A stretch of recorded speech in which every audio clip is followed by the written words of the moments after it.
Hello and welcome to the Nightfall Royals, where history whispers its gentlest truths. Tonight, we walk beside a man whose quiet strength carried a nation through its darkest nights, Abraham Lincoln. May his journey, woven with hope and sorrow, guide you into gentle rest as we remember a soul that touched eternity. In the soft Kentucky morning of February 12th, 1809, the world welcomed a child who would one day carry the weight of a nation's conscience. Abraham Lincoln drew his first breath in a humble one-room log cabin on Sinking Spring Farm near Hodgenville. The structure measured just 16 by 18 feet. Its walls hewn from logs that had witnessed countless seasons of rain and sunshine. The cabin's single window faced east, allowing the first light of dawn to illuminate the simple interior where America's future savior took his earliest breaths. The farm itself was modest, even by frontier standards, 348 acres of mostly uncleared land that Thomas Lincoln had purchased for $200. The property included the famous spring that gave the farm its name, a natural source of crystal clear water that bubbled up from limestone depths. This spring would provide the Lincoln family with one of life's most essential needs, while the surrounding forests offered timber for building and fuel for warmth. His father, Thomas Lincoln, was a man of simple means and strong hands of farmer, carpenter, an occasional laborer who had known both struggle and small victories. Thomas carried within him the restless spirit of the frontier, always seeking better soil, clearer streams, and brighter prospects for his growing family. Though not formally educated, Thomas possessed the practical wisdom of those who learned from the earth itself. He could split rails, build cabins, and coax crops from stubborn soil with equal skill. Thomas had been born in Virginia to a family that traced its American roots back to Samuel Lincoln, who had arrived from England in the 1630s. The Lincoln lineage included farmers, millers, and craftsmen, solid, hard-working people who had gradually moved westward with the expanding frontier. Thomas himself had lived through the Revolutionary War era as a child, absorbing stories of independence and self-determination that would influence his approach to raising his own children.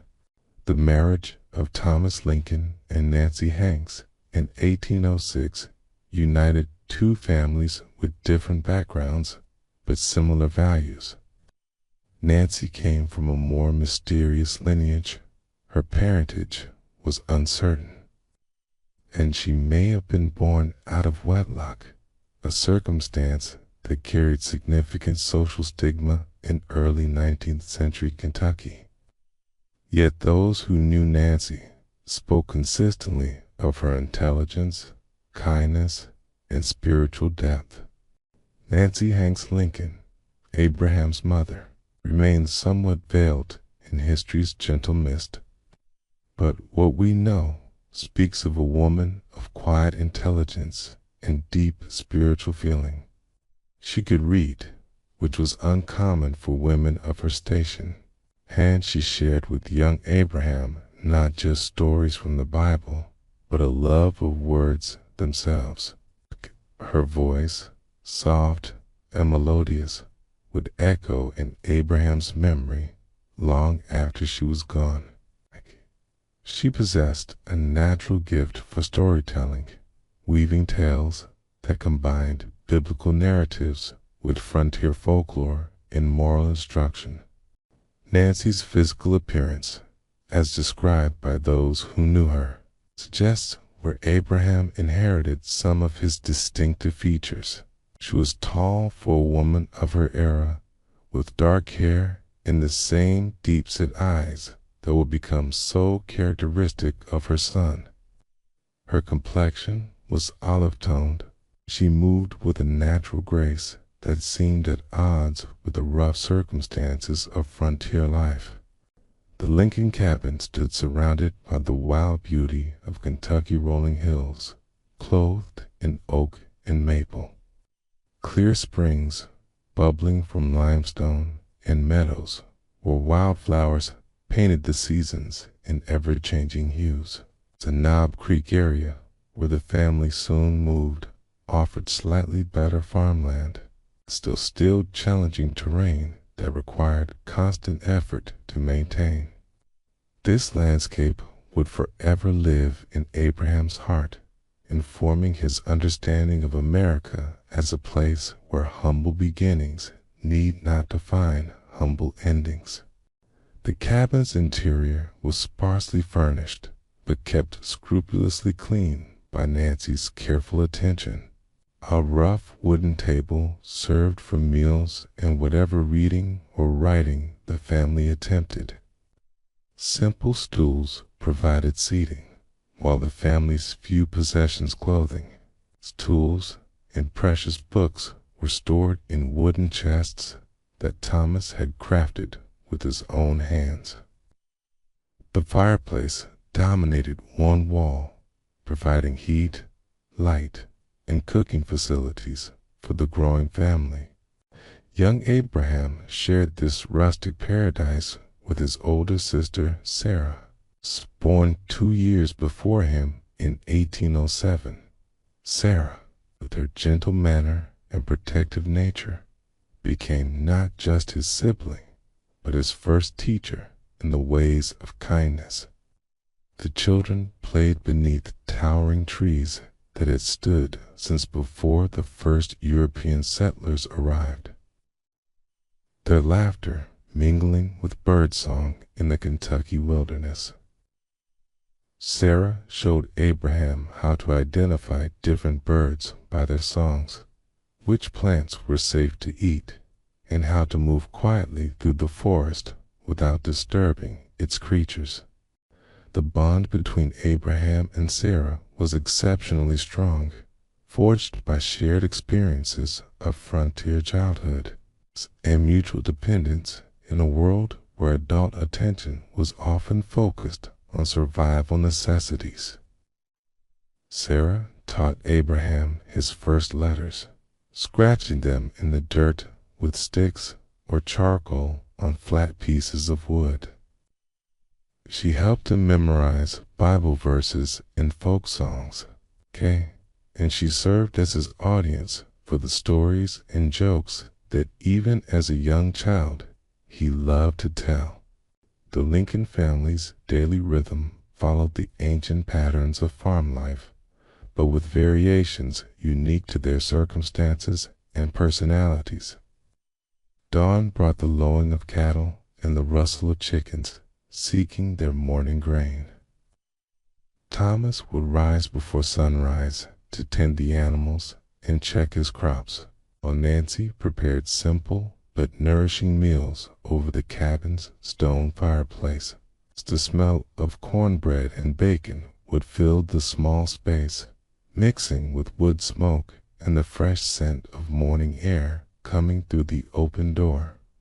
The children's tasks began early and continued throughout the day. Abraham learned to fetch water from the spring, carrying wooden buckets that seemed enormous in his small hands. He gathered eggs from the hen house, fed the pigs, and helped with countless small chores that sustained frontier life. These early responsibilities taught him the value of work and the satisfaction that comes from contributing to family welfare, lessons that would shape his character throughout his life. In these early years, Abraham's extraordinary height first began to manifest, along with other physical characteristics that would distinguish him throughout his life. Even as a young child, he seemed to stretch toward the sky, like the saplings in the surrounding forest. His hands and feet, large for his age, hinted at the towering man he would become. But his most remarkable feature was his eyes, dark, deep, and already holding a quality of thoughtful observation that made adults pause when he looked at them. Abraham's intellectual curiosity also showed itself early. He asked endless questions about everything he observed: why leaves changed color, how birds knew to fly south, where the water in the spring came from. Nancy encouraged this questioning spirit, understanding that her son possessed a mind hungry for understanding. She would answer his questions as best she could, and when her knowledge reached its limits, she would encourage him to observe more closely and think for himself. The Kentucky of Abraham's birth was still very much a frontier state, admitted to the Union less than 20 years before his arrival. The landscape bore evidence of both ancient presence and recent change. Native American trails crisscrossed the region, worn smooth by centuries of use. Archaeological evidence of earlier civilizations' burial mounds and earthworks dotted the countryside. European settlement had begun only a generation before Abraham's birth, and many of the first pioneers were still alive to tell their stories. Wild animals roamed the forests in abundance. Bears, wolves, and wildcats posed real dangers to settlers, while deer, elk, and wild turkeys provided essential protein for frontier families. Abraham grew up hearing stories of encounters with these creatures, learning to distinguish between dangerous and harmless animals, and developing the woodcraft skills necessary for survival in a landscape where civilization's comforts were scarce. Native American tribes, particularly the Shawnee, Cherokee, and Creek, still claimed ancestral rights to much of Kentucky's land. While major conflicts had ended before Abraham's birth, tensions remained high, and isolated incidents of violence still occurred. The Lincoln family, like most frontier settlers, lived with a constant awareness that their hold on their land was recent and potentially contested. European settlers lived in small, scattered communities connected by rough trails and bonds of mutual assistance. Neighbors might live miles apart, but they would travel any distance to help with barn raisings, harvests, or emergencies. This culture of cooperation and mutual aid deeply influenced Abraham's understanding of community, obligation, and collective responsibility. Thomas Lincoln struggled with the complexities of land ownership in Kentucky, problems that plagued many frontier families. The state's laws regarding property were tangled and uncertain, complicated by conflicting claims dating from colonial land grants, Revolutionary War bounties, and imperfect surveying. Multiple claims often existed for the same parcel of land, leading to expensive legal disputes that could drag on for years. The Lincoln family's troubles with land titles began early and would ultimately drive them to seek clearer ownership elsewhere.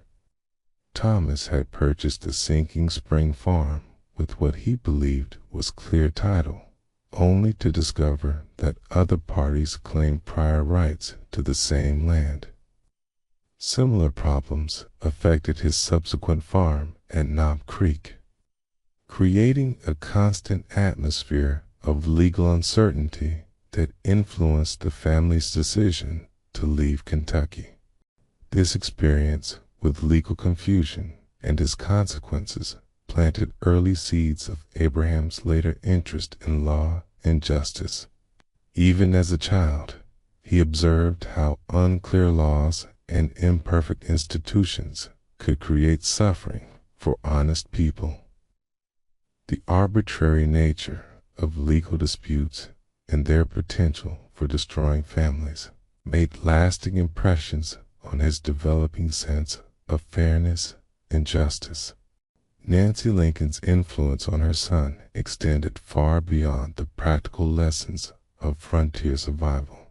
She possessed what we might today call emotional intelligence and ability to understand, and respond to the feelings of others with remarkable sensitivity. She taught Abraham to notice when creatures were suffering, whether human or animal, and to act with compassion whenever possible. This early training in empathy would become one of Abraham's most defining characteristics throughout his life. Nancy's approach to child-rearing emphasized gentleness over harshness, understanding over judgment. She rarely resorted to physical punishment, preferring instead to explain why certain behaviors were harmful or wrong. This patient approach to discipline taught Abraham that persuasion was often more effective than force, a lesson that would serve him well in his political career. The religious atmosphere of the Lincoln household was marked more by spiritual feeling than denominational orthodoxy.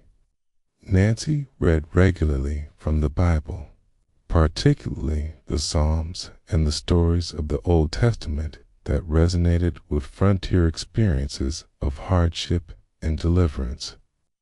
She emphasized the Bible's moral teachings rather than its theological complexities, helping her children understand right from wrong through stories of human struggle and divine mercy.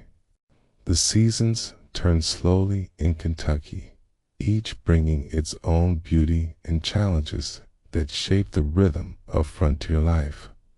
Spring meant planting time, when the family would work together to prepare fields and plant crops that would sustain them through the coming year. Abraham learned to follow behind his father's plow, dropping corn kernels into furrows and covering them with earth. The joy of watching green shoots emerge from dark soil taught him early lessons about patience, hope, and the rewards of honest labor. Summer brought long days of cultivation under the Kentucky sun. Abraham learned to use a hoe to keep weeds away from growing crops, work that was both necessary and tedious. The gradual satisfaction of watching crops grow taught him that meaningful accomplishment required sustained effort over time. Summer evenings brought relief from the day's heat and opportunities for family time around the cabin. When Nancy might tell stories, or Thomas might share news from traveling peddlers or visiting neighbors. Autumn was harvest time, when the success or failure of a year's work became clear, and families gathered what they would need to survive the coming winter. Abraham learned to harvest corn, gather nuts from the forest, and help preserve meat and vegetables for winter storage. The urgency of harvest time, the need to gather crops before frost destroyed them taught him about deadlines and the consequences of delayed action. Winter itself was a time of indoor pursuits and closer family interaction. With outdoor work limited by weather, the family spent more time together in the cabin's single room. This was when Nancy had more time for teaching Abraham and Sarah, helping them with reading and arithmetic, and sharing stories that blended entertainment with moral instruction. Thomas used winter evenings to repair tools and plan improvements for the coming year. The isolation of winter also brought periods of melancholy that may have contributed to Abraham's later struggles with depression. The short days and long nights of Kentucky winters, combined with the cramped quarters and limited activities, could create an atmosphere of gloom that affected sensitive individuals deeply. Abraham's natural tendency toward introspection was perhaps intensified by these early experiences of winter solitude.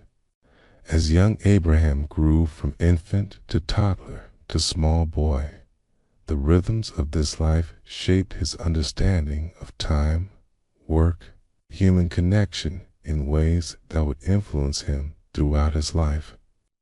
He learned that meaningful accomplishment rarely comes quickly, that the best harvests follow the most careful preparation, and that, even in times of scarcity, there is usually enough to share with those in greater need. The community gatherings that punctuated frontier life provided Abraham with his first experiences of public speaking and social interaction beyond his immediate family. Church services, held irregularly in homes or temporary structures, brought neighbors together for worship and socializing. Abraham observed how different people responded to public speaking, noting which speakers held their audience's attention and which lost them. These early observations began his lifelong study of human nature and communication. Corn husking bees, barn raisings, and other cooperative work events taught Abraham about the power of collective effort and the importance of contributing one's fair share to community welfare. He saw how families helped each other through difficult times and how individual success depended partly on community support. These experiences shaped his understanding of democracy and mutual obligation that would later influence his political philosophy. The stories told during long winter evenings or community gatherings provided Abraham with his first extensive exposure to narrative structure and the power of words to move audiences. Nancy's Bible stories, Thomas's tales of earlier frontier adventures, and visiting storytellers' accounts of distant places all contributed to Abraham's developing understanding of how stories could teach, persuade, and inspire. Let this vision of simple beginnings soothe your spirit tonight, as Abraham learned patience beneath Kentucky stars. In the quiet darkness that surrounds your rest, remember that every great journey begins with small steps. Every mighty oak grows from a tiny acorn, and every life of significance springs from seeds of character planted in earliest years. May you sleep peacefully, trusting that your own humble moments are preparing you for purposes yet unseen. In 1816, when Abraham was 7 years old, the Lincoln family made their fateful journey across the Ohio River into the wilderness of Indiana Territory. Thomas Lincoln had grown increasingly frustrated with Kentucky's uncertain land titles and troubled by the moral weight of living in a slave state. Indiana Territory offered the promise of free soil in both legal and moral senses, clear land ownership, and no human bondage to stain the conscience of honest farmers. The decision to leave Kentucky was not made lightly. Thomas had invested years of labor in improving his Knob Creek farm, building fences, clearing fields, and establishing the beginnings of prosperity. But repeated legal challenges to his land ownership, combined with his growing unease about slavery's presence in Kentucky, finally convinced him that a fresh start was necessary. The family would abandon everything they had built to seek security and moral clarity in the wilderness of Indiana. The journey itself became an adventure that would live forever in Abraham's memory. Though the 7-year-old boy could not have understood its significance at the time, the family loaded their few possessions, clothing, tools, Nancy's precious books, and basic household necessities, to a rough wagon that Thomas had constructed for the purpose. They joined the stream of settlers moving westward, part of the great migration that was transforming America from a coastal nation into a continental power. The crossing of the Ohio River represented more than a geographical transition. It was a passage from one world to another. The mighty river ran wide and deep at the crossing point, its muddy waters reflecting clouds and possibilities in equal measure. Young Abraham watched the Kentucky shore recede behind him, understanding somehow that they were not just changing location, but entering an entirely new chapter of their lives. The river formed a natural boundary between slavery and freedom, between legal uncertainty and clearer ownership rights. On the Indiana side, the landscape appeared even wilder than Kentucky had been. Dense forests stretched to the horizon, broken only by occasional clearings, where earlier settlers had begun the work of civilization. The trees grew so thick that sunlight barely penetrated to the forest floor, creating a green twilight world where every sound seemed muffled and mysterious. Abraham gazed in wonder at this primeval landscape, sensing the mixture of opportunity and challenge it represented. Their destination was Little Pigeon Creek in Spencer County, Indiana land, so wild that Thomas first had to hack a path through the forest just to reach the spot where he intended to build their new home. The work was backbreaking and dangerous, requiring Thomas to fell massive trees with nothing but an axe and human determination. Abraham watched his father work, learning lessons about persistence and the price of progress that would serve him throughout his life. The trees that Thomas felled were enormous ancient oaks and maples that had grown undisturbed for centuries. Some measured 6 feet in diameter and stood over 100 feet tall. Clearing even a small patch of land required weeks of exhausting labor. Cutting down trees, removing stumps, and burning the accumulated debris. The smoke from these clearing fires hung over the forest like fog, marking the presence of determined families transforming wilderness into farmland.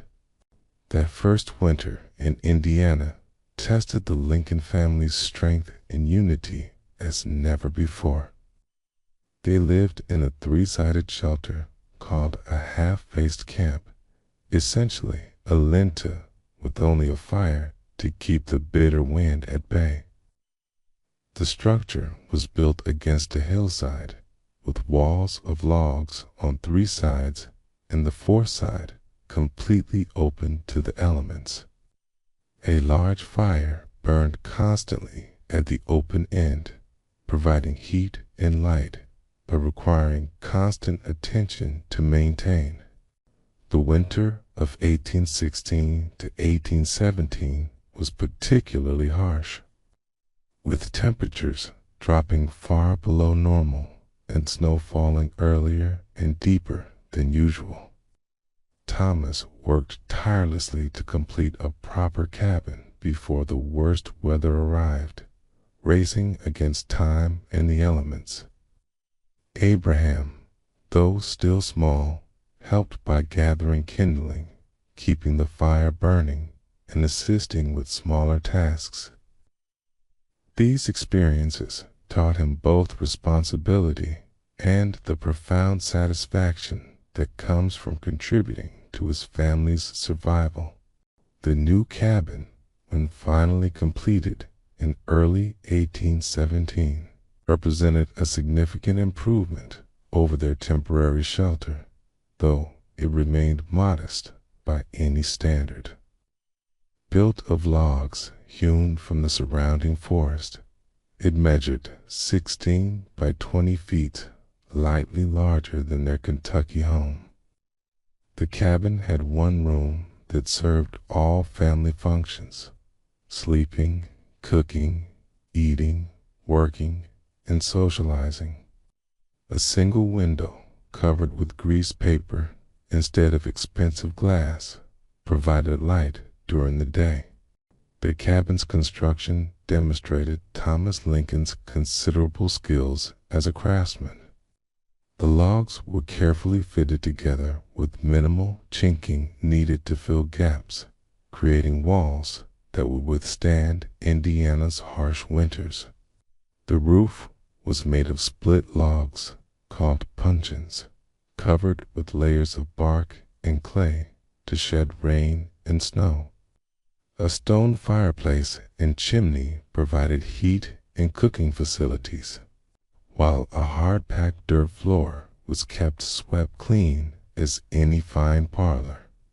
Nancy Lincoln created a home within this simple structure through attention to detail and loving care. She made curtains for the window from precious fabrics saved from Kentucky, hung her few cooking pots on wooden pegs driven into the walls, and arranged the family's possessions to create distinct areas for different activities. Her influence transformed the crude cabin into a warm and welcoming home where learning and growth could flourish despite material limitations. The family's few books of Bible, Pilgrim's Progress, Aesop's Fables, and later editions were treasured possessions that opened worlds far beyond their forest clearing. Nancy read to her children regularly, particularly from the Bible, helping them memorize favorite passages and understand the moral lessons contained in ancient stories. These reading sessions, conducted by firelight or candlelight, created Abraham's earliest associations between learning and warmth, between words and wonder. Abraham's formal education during his Indiana years was, by his own later admission, defective. He attended what were called blab schools, one-room log schoolhouses where students of all ages studied together, reciting their lessons aloud in a constant chorus of voices. The noise was considerable, hence the name blab school, but so was the sense of community learning. Students helped each other with difficult lessons, and older children often assist younger ones with basic skills. These schools operated only intermittently when communities could afford to hire a teacher and when agricultural demands permitted children to attend. Abraham's total formal schooling amounted to less than 1 year spread over several different schools and teachers. About what he lacked in formal instruction, he made up for through curiosity, determination, and the constant support of his family, particularly his stepmother, Sarah Bush Lincoln, who would later join the household. The tragedy that forever changed the Lincoln family struck in October 1818, when Nancy Lincoln fell ill with the milk sickness, a mysterious ailment that killed many frontier settlers. The disease, caused by drinking milk from cows that had eaten white snake root plants, produced symptoms that 19th century medicine could neither understand nor treat effectively. Nancy's illness progressed rapidly from initial weakness to violent nausea, severe pain, and finally, death. Abraham was 9 years old when he watched his beloved mother die. It's an experience that marked him profoundly and contributed to the melancholy that would shadow him throughout his life. Nancy's death occurred on October 5th, 1818, in the same cabin where she had worked so hard to create a loving home for her family. Thomas built her coffin with his own hands, using boards hewn from logs grown in the forest they had made their home. The funeral was simple and heartbreaking. Nancy was buried on a hilltop near the cabin, in a grave marked only by a wooden headstone that Thomas carved himself. No minister was available to conduct proper funeral services, so the family and few neighbors present held their own ceremony, reading from the Bible and sharing memories of Nancy's kindness and wisdom. Abraham would remember this scene for the rest of his life, the raw grief of loss mixing with the dignity of simple people honoring their beloved dead. The months following Nancy's death were perhaps the darkest of Abraham's childhood. 11-year-old Sarah tried to assume her mother's responsibilities for cooking and housekeeping, but the burden was too great for a child. The cabin became a place of profound sadness, with Thomas struggling to manage both his grief and the practical demands of frontier life. Abraham and Sarah clung to each other for emotional support, their bond deepening through shared sorrow and mutual dependence. The arrival of Sarah Bush Lincoln in December 1819 brought new warmth and stability to the Lincoln household, literally transforming their lives overnight. Thomas had returned to Kentucky to court Sarah Bush Johnston, widow with 3 children of her own, whom he had known before his marriage to Nancy. Sarah Bush agreed to marry Thomas on the condition that he pay her late husband's debts, which Thomas accomplished by selling his remaining Kentucky property. Sarah Bush Lincoln proved to be exactly what the Lincoln family needed: a loving mother figure, who brought not only her own children, but also precious possessions that elevated the family's standard of living. She arrived with a wagon full of furniture, bedding, kitchen utensils, and most precious of all, several additional books that expanded Abraham's reading horizons dramatically. So Abraham's development cannot be overstated. She would later say that she never gave him a crossword and believed from early on that he was destined for greatness. The books that Sarah Bush brought included The Life of Washington by Mason Weems, Parson Weems, Robinson Crusoe by Daniel Defoe, and other volumes that opened new worlds to Abraham's hungry mind. The Washington biography, though embellished with legendary tales like the cherry tree story, gave Abraham his first detailed knowledge of America's founding father and planted seeds of interest in the nation's history and democratic ideals. Robinson Crusoe particularly captured Abraham's imagination. Its story of survival and self-reliance resonating with his own frontier experience. The novel's themes of resourcefulness, determination, and moral growth in the face of adversity spoke directly to conditions Abraham knew firsthand. He read and reread Defoe's masterpiece until he could recite long passages from memory. Finding in Crusoe's solitary struggles a reflection of the isolation and challenges that marked frontier life. Abraham's approach to learning was characterized by remarkable determination and creativity. When paper was scarce or unavailable, he practiced writing with charcoal on flat pieces of wood, or even in the dirt with a stick. Sarah Bush would later recall finding sums and sentences covering every available surface in a cabin where Abraham had practiced his letters and numbers. He would write, erase, and write again on the same piece of wood until it was black with charcoal marks. His method of study was equally distinctive. Abraham read everything aloud, often pacing through the forest around the cabin to better absorb the material.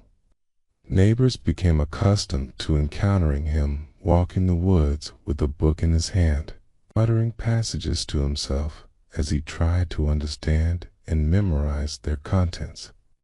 This practice of reading aloud helped him develop the powerful speaking voice and attention to rhythm that would later distinguish his oratory. Abraham's physical development during these Indiana years was as remarkable as his intellectual growth, causing wonder and sometimes concern among neighbors who watched him literally tower over his contemporaries. By age 16, he stood 6 feet tall and was still growing, his frame filling out with the hard muscle that came from frontier labor. His strength became legendary in the community. He could sink an axe deeper into wood than any man in the county, and his rail-splitting abilities were so renowned that Rail Splitter would later become one of his political nicknames.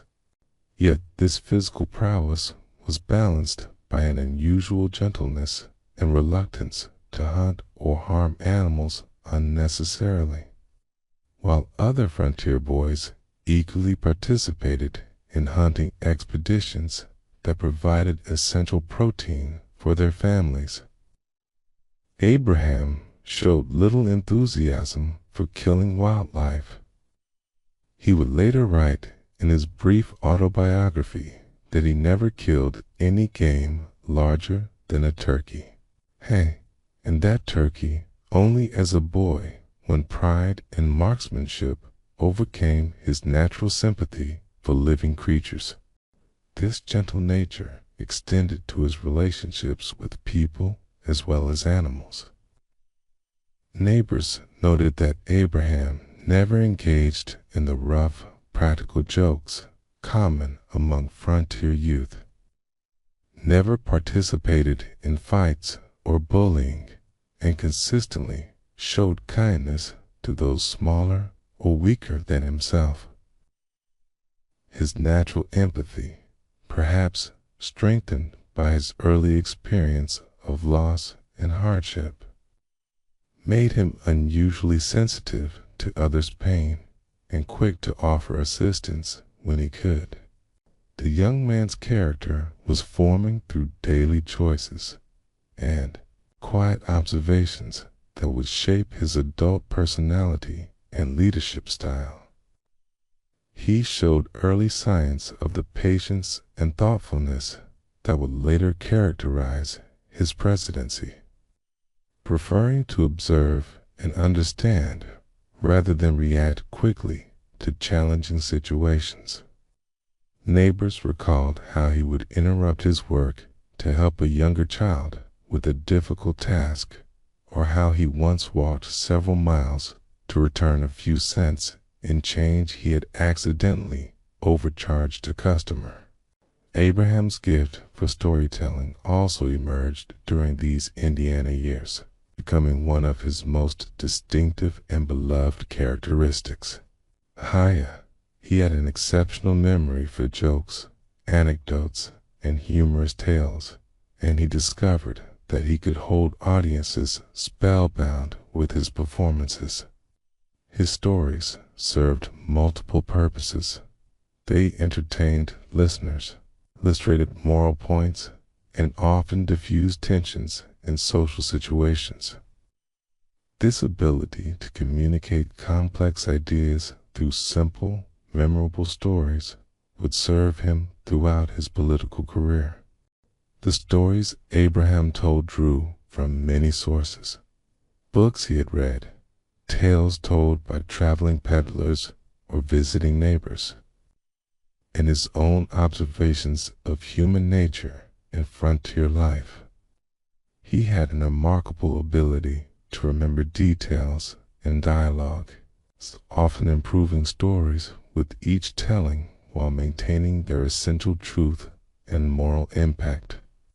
His reputation as a storyteller spread throughout Spencer County, and he was frequently invited to community gatherings, specifically to share his latest tales. Abraham's moral development during these years was influenced by multiple sources: his mother, Nancy's early teachings, Sarah Bush's loving guidance, biblical instruction, and his own observations of right and wrong in frontier society. He developed a strong sense of justice and fairness that would remain constant throughout his life, along with an understanding that true strength lay not in the ability to dominate others, but in the capacity to help and protect them. The death of his sister Sarah in 1828, during childbirth at the age of 20, affected Abraham profoundly and added another layer of sorrow to his already melancholy temperament. Sarah had been his companion through all the family's moves and changes, his confidant and supporter through the difficult years following their mother's death. Her marriage to Aaron Grigsby had been happy, and her death, in attempting to bring new life into the world, struck Abraham as particularly tragic and senseless. Sarah's death deepened Abraham's natural tendency toward melancholy while strengthening his compassion for human suffering. He began to understand on a deeper level that life contains both joy and sorrow in measures we cannot control or predict, but that how we respond to both reveals our character and determines our impact on others. The experience of losing both his mother and sister to the harsh realities of frontier life gave him a profound appreciation for human vulnerability and the preciousness of every moment of happiness. In 1830, when Abraham was 21, the Lincoln family made their final move together, relocating to Illinois in search of better opportunities and healthier land. The decision was prompted partly by a severe winter that had devastated crops and livestock, but also by Thomas's persistent hope that the next move would finally bring the security and prosperity that had eluded him throughout his life. Abraham helped his father establish the new homestead near Decatur, Illinois, demonstrating once again his skill with axe and plow in clearing land and building the necessary structures. But as he worked alongside Thomas to create another new beginning, Abraham knew that his own path lay elsewhere. He had grown beyond the confines of frontier farming, though he would always carry its lessons with him. The books he had read, the thoughts he had thought during long walks through Indiana forests, and the moral principles he had absorbed through experience and instruction had prepared him for a larger role in the world. The boy who had learned to read by firelight, who had split thousands of rails, who had absorbed wisdom from books and sorrow from life, was ready to step into a wider world. His Indiana years had ended, but the character formed in those frontier forests would soon be tested in ways that would determine not just his own destiny, but the fate of the nation he would one day lead through its greatest crisis. Feel your own mind settling now, like Abraham finding rest after long days of learning and growing in Indiana's peaceful forests. In the quiet of this moment, let yourself trust that every experience, however humble, every book read by flickering light, every act of kindness shown to those in need, contributes to the person you are becoming. Sleep gently now, knowing that patient growth, like mighty trees reaching toward the sky, creates strength that can weather any storm. Journey across the Ohio River into the wilderness of Indiana. Thomas Lincoln had grown weary of Kentucky's uncertain land titles and the moral weight of living in a slave state. Indiana Territory offered free soil in both legal and moral senses, clear land ownership, and no human bondage. The journey itself was an adventure that would live forever in Abraham's memory. The family loaded their few possessions into a wagon and joined the stream of settlers moving westward. They crossed the mighty Ohio River at a point where it ran wide and deep, the water reflecting clouds and possibilities in equal measure. Young Abraham watched the Kentucky shore recede behind them, understanding somehow that they were not just changing the location, but entering an entirely new chapter of their lives. Their destination was Little Pigeon Creek in Spencer County. Indiana land so wild that Thomas first had to hack a path through the forest just to reach the spot where he intended to build their new home. The trees grew so thick that sunlight barely touched the ground, creating a green twilight world where every sound seemed muffled and mysterious. That first winter in Indiana tested the family's strength and unity. They lived in a three-sided shelter called a half-faced camp, with only a fire to keep the bitter wind at bay. Thomas worked tirelessly to clear land and build a proper cabin before the harshest weather arrived.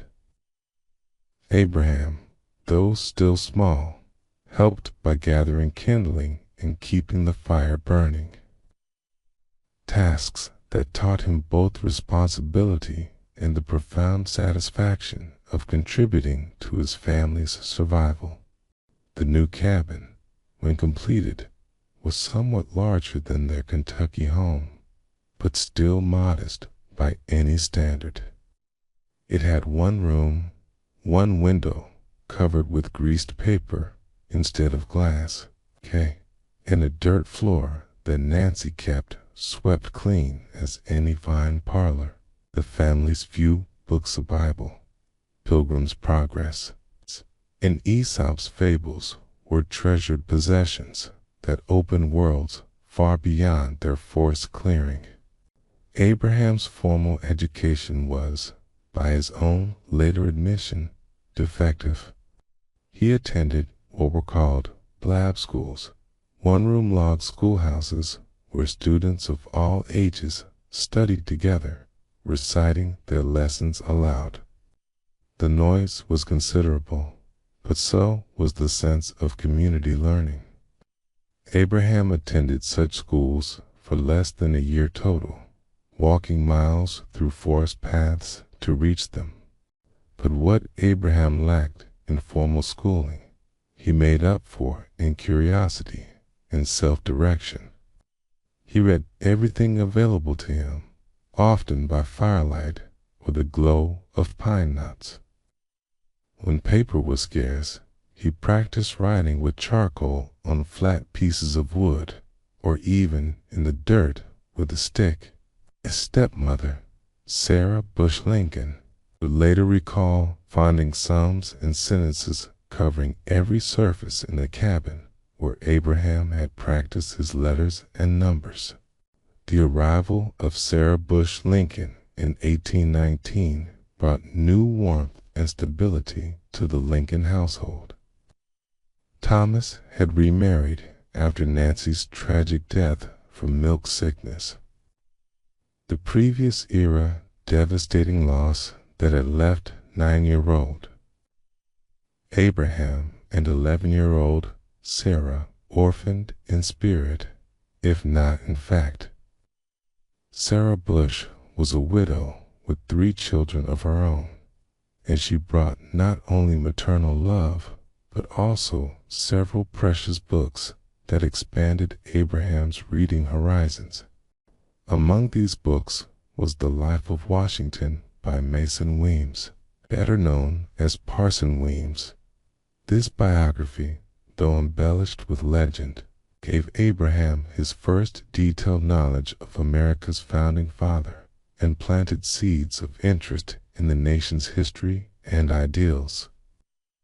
He also discovered Robinson Crusoe, which spoke to his imagination about self-reliance and survival, and The Pilgrim's Progress, which offered spiritual metaphors he would draw upon throughout his life.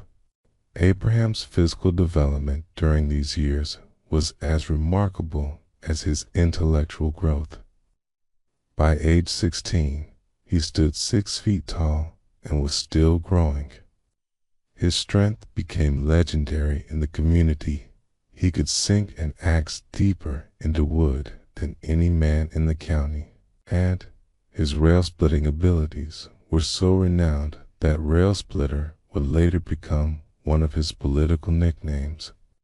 Yet, this physical prowess was balanced by an unusual gentleness and reluctance to hunt or harm animals unnecessarily.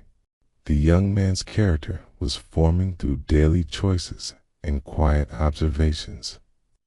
He showed early signs of the empathy that would later define his presidency.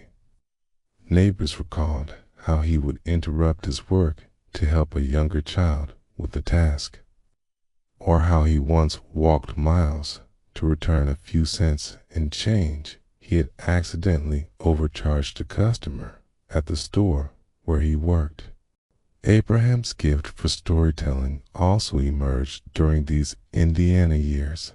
He had an exceptional memory for jokes, anecdotes, and humorous tales, and he discovered that he could hold audiences spellbound with his performances.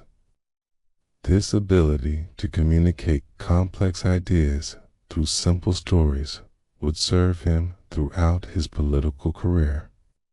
But in these early years, it simply made him beloved at community gatherings and barn raisings. The death of his sister Sarah in 1828, during childbirth at the age of 20, affected Abraham profoundly. She had been his companion through all the family's moves and changes, his confidant and supporter. Her loss deepened his natural tendency toward melancholy while strengthening his compassion for human suffering. He began to understand that life contains both joy and sorrow in measures we cannot control, but that how we respond to both reveals our character.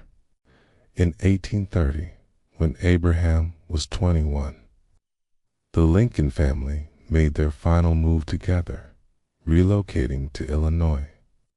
Abraham helped his father establish a new homestead, but knew that his own path lay elsewhere.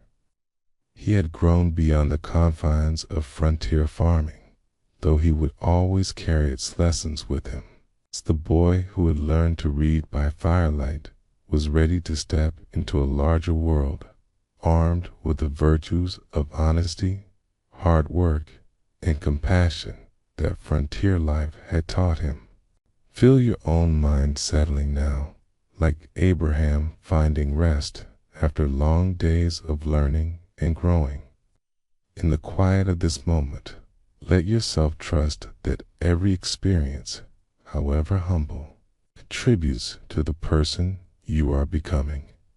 At 22, Abraham Lincoln walked into New Salem, Illinois, on a warm spring day in 1831, carrying little more than the clothes on his back and an unshakable faith in the power of honest effort. The young man who dismounted from a borrowed horse that afternoon possessed nothing that the world typically associates with future greatness: no money, no connections, no formal education beyond the rudimentary skills he had taught himself. Yet he carried within him something far more valuable, a character forged in the wilderness, tempered by loss, and refined by an insatiable hunger for knowledge and self-improvement. This small village of perhaps 100 souls, perched on a bluff above the meandering Sangamon River, would become the forge where the frontier boy would be transformed into a man of law and public service. New Salem in 1831 was a community balanced precariously between hope and reality. Its residents united in their belief that their humble settlement stood on the threshold of greatness. The town's very existence represented the American dream and microcosm, a place where ordinary people could build extraordinary futures through determination and mutual support. New Salem was a town of ambitious dreams and modest realities, but dreams that seemed entirely reasonable to its inhabitants. Founded by James Rutledge and John Cameron just a few years before Lincoln's arrival, it boasted a grist mill powered by the Sangamon River, several general stores, a tavern where travelers and locals gathered to share news and gossip, and the eternal optimism of frontier communities that believed their settlement would inevitably become the next great city. The Sangamon River, they were certain, would soon be cleared of obstacles and navigated by steamboats, bringing commerce and prosperity directly to their door. The town's layout reflected both its practical needs and its grand aspirations. The main street ran parallel to the river bluff, lined with log and frame buildings that housed the various enterprises essential to frontier commerce. Behind the commercial establishments, modest homes stretched back from the main street, each surrounded by gardens and small plots where residents grew vegetables and kept chickens. The entire settlement could be traversed in a few minutes' walk, yet its residents spoke confidently of future growth that would transform their village into a major commercial center. Abraham's arrival in New Salem was both accidental and providential, the result of a flatboat journey that had brought him down the Sangamon River in the employ of Denton Offutt, a merchant and entrepreneur whose enthusiasm for grand schemes exceeded his skill at executing them. had hired Abraham, along with his cousin John Hanks and stepbrother John Johnston, to transport goods by flatboat from Sangamon County to New Orleans, a journey that would prove formative for all involved, but especially for Abraham. The flatboat trip itself was Abraham's first extended journey beyond the familiar boundaries of his Illinois and Indiana worlds. The slow progress down the Sangamon, Illinois, Mississippi rivers provided weeks of new experiences and observations that broadened his understanding of American society and commerce. He encountered different types of people, observed various forms of economic activity, and gained first-hand knowledge of the river systems that served as highways for frontier commerce. The journey also included Abraham's second direct encounter with slavery. When the flatboat reached New Orleans and he witnessed the human auctions and slave markets that formed part of that city's commercial life. Years later, companions would recall his solemn reaction to seeing human beings bought and sold like livestock. It's an experience that reinforced his moral objections to slavery and deepened his understanding of its practical operations. Though he said little about his feelings at the time, the sight of families separated and individuals reduced to property clearly affected him profoundly. Upon returning from New Orleans, Denton offered Abraham employment managing a general store he planned to establish in New Salem. The position appealed to Abraham for several reasons. It offered steady income, the opportunity to interact with many different people, and the chance to establish himself in a community where his abilities might be recognized and rewarded. Cade's confidence in Abraham was remarkable, considering their brief acquaintance.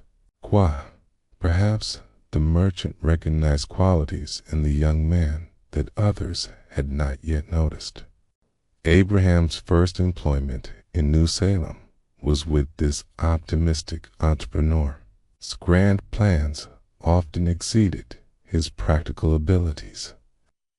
I've had hired Abraham to manage his general store, a position that perfectly suited Lincoln's honest nature, and his growing facility with people from all walks of life.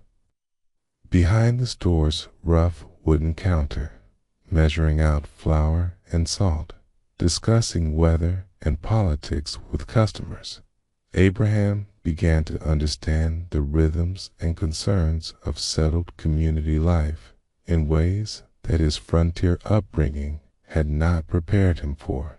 The store occupied a prominent position on New Salem's Main Street, a one-story log building with living quarters attached, where Abraham made his home. The establishment sold the basic necessities of frontier life: tools, cloth, sugar, coffee, salt, powder, and shot, patent medicines, canned, the countless small items that settlers needed but could not manufacture themselves. Abraham quickly learned the art of storekeeping, discovering that success required not just honesty in measuring and pricing goods, but genuine interest in customers' lives and concerns.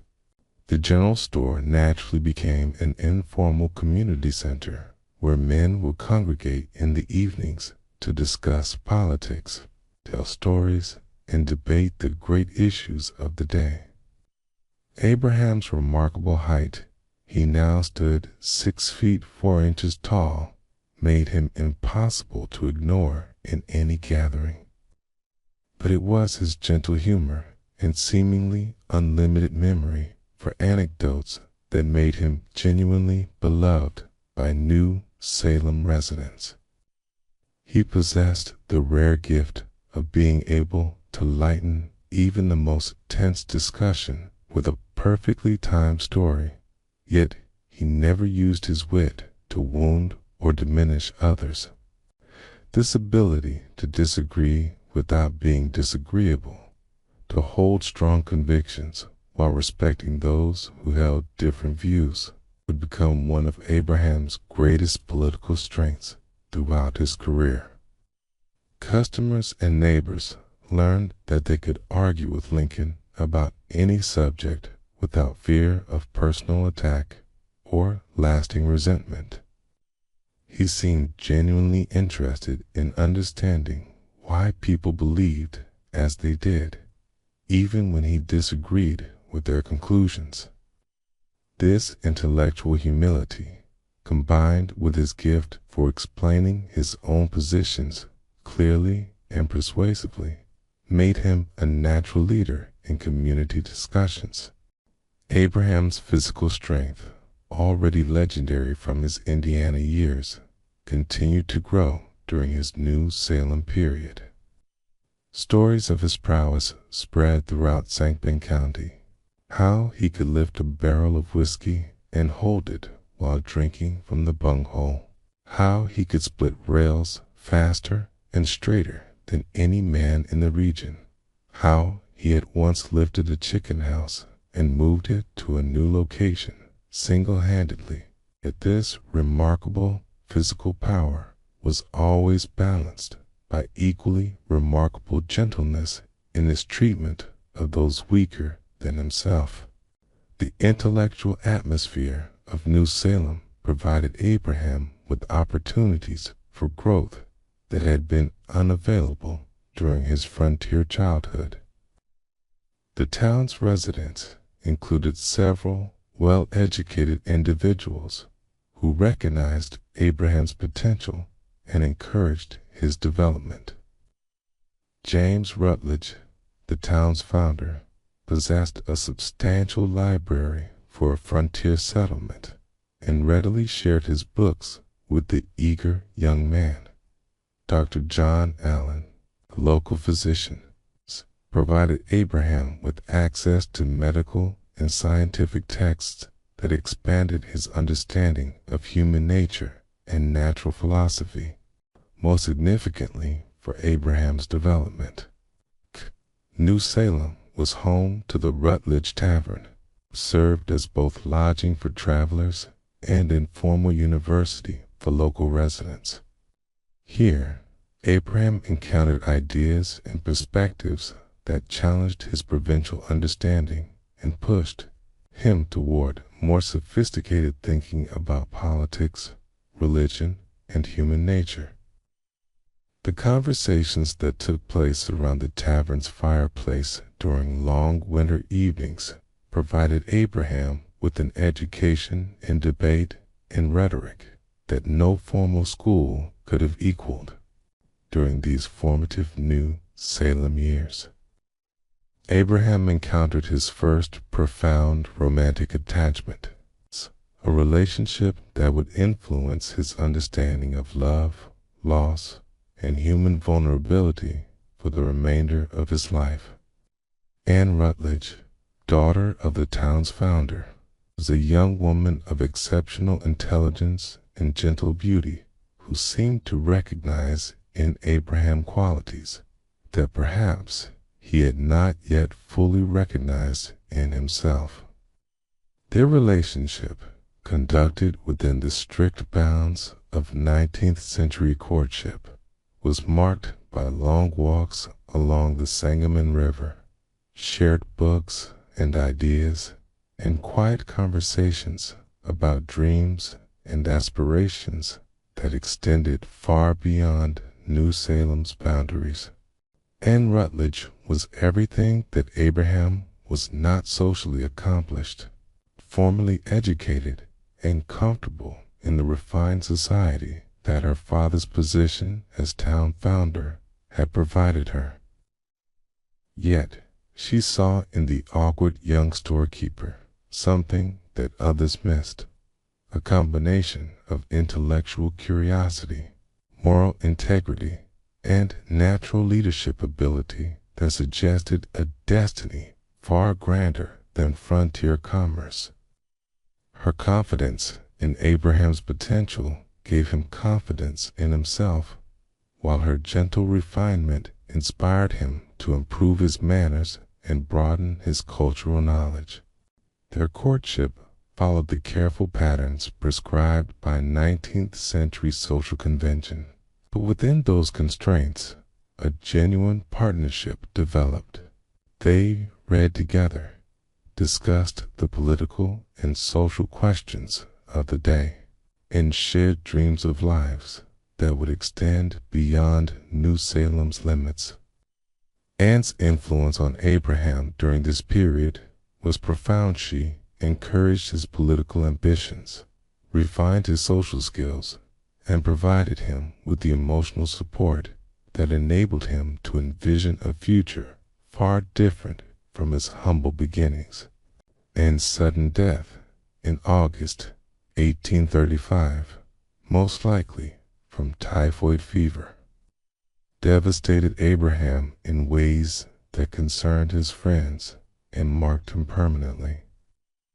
The illness struck swiftly and without warning, transforming a healthy young woman into a dying patient within a matter of days. Abraham watched helplessly as the fever consumed her, unable to do anything but hold her hand and whisper words of comfort that seemed inadequate to express his feelings or ease her suffering. 4 months following Anne's death, Abraham withdrew into a melancholy so deep that his friends genuinely feared for his mental stability and even his physical safety. He would disappear for hours into the woods along the Sangamon River, returning with red eyes and disheveled appearance that spoke of intense emotional turmoil.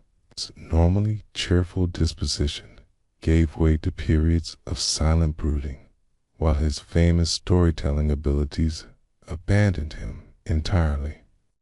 Community members took turns watching over him, concerned that his grief might lead to self-harm. This period of profound mourning taught Abraham something essential about the human condition that would inform his character for the rest of his life: that love and loss are inseparably intertwined, that the capacity for great joy necessarily includes an equal capacity for great sorrow, and that emotional pain, however intense, can become a source of wisdom and compassion rather than merely suffering. Experience deepened his natural empathy and strengthened his understanding that most human suffering is born silently and deserves our gentlest consideration rather than quick judgment. Abraham's gradual recovery from this devastating loss demonstrated the resilience that would serve him throughout his life's challenges. Slowly, with the patient support of friends and through his own determination to honor Anne's memory by pursuing the aspirations they had shared, he began to re-engage with community life. His humor returned, though perhaps more tempered than before, and his political interests revived as he recognized that public service might provide both personal meaning and tribute to Anne's belief in his potential. Abraham's political awakening began in earnest with his successful campaign for the Illinois House of Representatives in 1834. Race he entered more from encouragement by friends than from personal ambition. His platform was refreshingly simple and practical, focusing on issues that directly affected his constituents' daily lives: support for internal improvements like roads and canals that would facilitate commerce and communication, public education that would provide opportunities for advancement regardless of family background, and economic policies designed to help common people prosper rather than merely enrich the the already wealthy. His campaign style reflected his personality, direct, honest, marked by genuine interest in voters' concerns rather than empty rhetoric or false promises. He walked throughout his district, stopping at every farmhouse and settlement to introduce himself and listen to constituents' needs and opinions. His remarkable memory for names and personal details impressed voters, while his ability to explain complex policy issues in simple terms made him accessible to people who had little formal education but considerable practical wisdom. Abraham won election as a member of the Whig Party, drawn to their fundamental belief that government should actively promote economic development and educational opportunity rather than simply maintaining order and collecting taxes. The Whig philosophy appealed to his frontier experience of cooperative effort and mutual assistance, while their emphasis on internal improvements resonated with his understanding of how better transportation and communication could transform isolated communities like New Salem. In the Illinois House of Representatives, Abraham quickly gained respect from colleagues of both parties for his careful preparation, principled positions, and respectful treatment of opponents. He was one of only 6 members brave enough to vote against a resolution condemning abolitionists to stand that required considerable moral courage in a state where anti-abolitionist sentiment ran strong. Yet he approached even this controversial issue with such respectful reasoning and careful explanation of his position that few colleagues took personal offense at his vote. Abraham's legislative service provided him with invaluable experience in the arts of democratic governance, building coalitions, crafting compromise solutions, and maintaining civility even during heated debates. 8.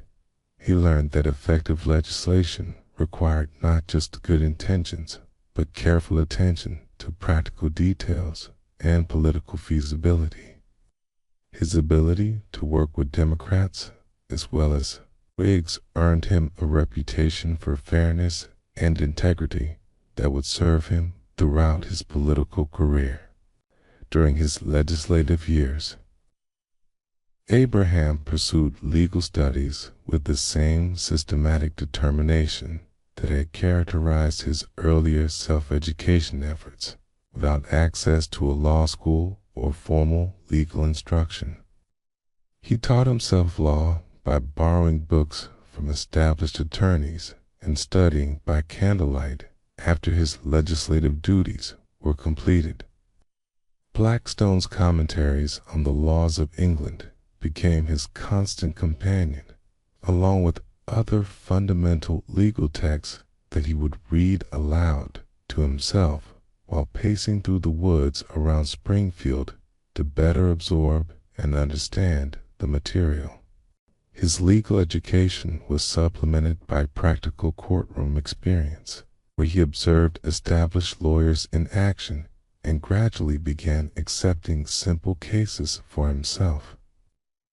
Abraham's approach to law was fundamentally shaped by his belief in fairness and his exceptional ability, to explain complex legal principles in terms that ordinary people could understand and accept.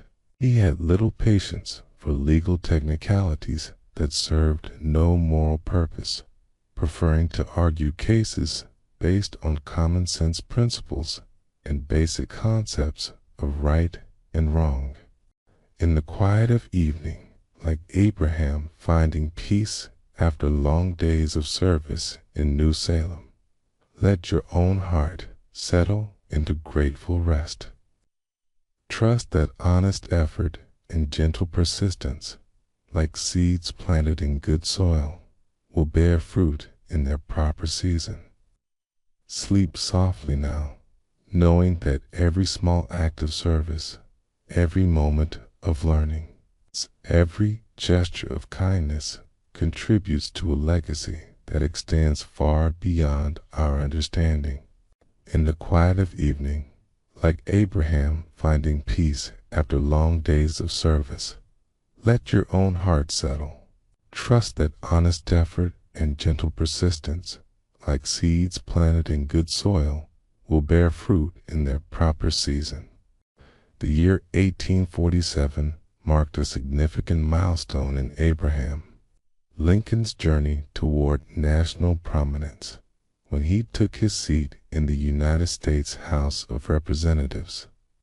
At 38, he was no longer the awkward young man who had arrived in New Salem with empty pockets, but a mature attorney and politician whose reputation for integrity and thoughtful judgment had earned him respect throughout Illinois. Washington, D.C., in the 1840s was a city of contradictions that would profoundly influence Lincoln's understanding of American democracy. The Capitol building, though impressive, was still under construction, its unfinished dome symbolizing a nation still forming its identity. Within walking distance are where congressmen debated the principles of human freedom. Slave markets operated openly, a moral contradiction that weighed heavily on Lincoln's conscience. As a freshman congressman, Lincoln approached his duties with characteristic thoroughness and humility. He rented modest boarding house accommodations and quickly established relationships with colleagues from both parties. His ability to find common ground while maintaining his principles made him an effective legislator.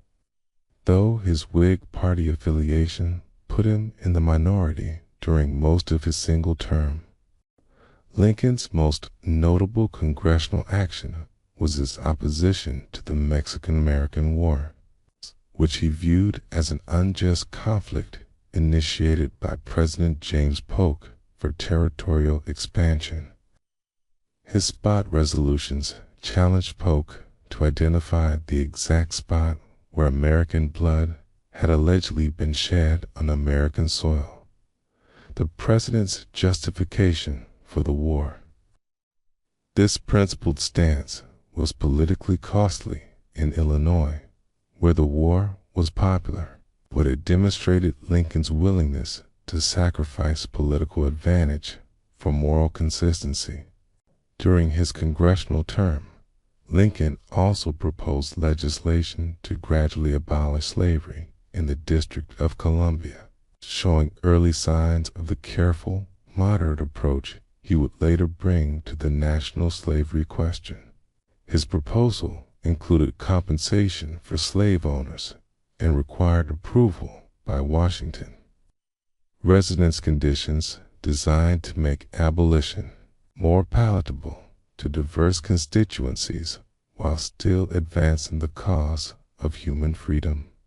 The experience of living in Washington expanded Lincoln's understanding of national politics and the complex forces shaping American society.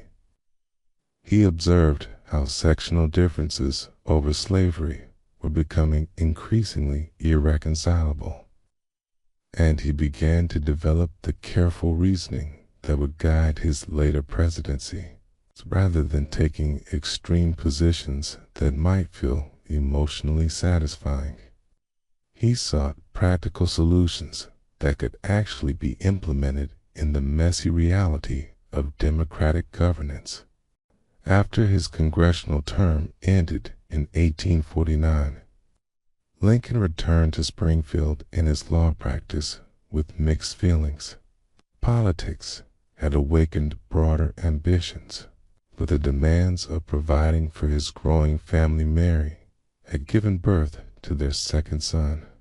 Edward, in 1846, required steady income that only his legal work could provide. The next few years would be among the most professionally successful of his legal career, but also marked by personal tragedy that deepened his understanding of human suffering. The death of 4-year-old Eddie Lincoln in 1850, probably from tuberculosis, devastated both parents but affected Abraham with particular intensity. He had adored his gentle, curious son, and Eddie's slow decline and death introduced Lincoln to the profound helplessness that comes with watching a beloved child suffer beyond any parent's power to heal. Experience deepened his natural melancholy while strengthening his compassion for others experiencing loss. Mary's grief was even more overwhelming than Abraham's, and her emotional volatility during this period placed additional strain on their marriage. Abraham responded with patient tenderness, understanding that grief expresses itself differently in different people, and that healing cannot be rushed.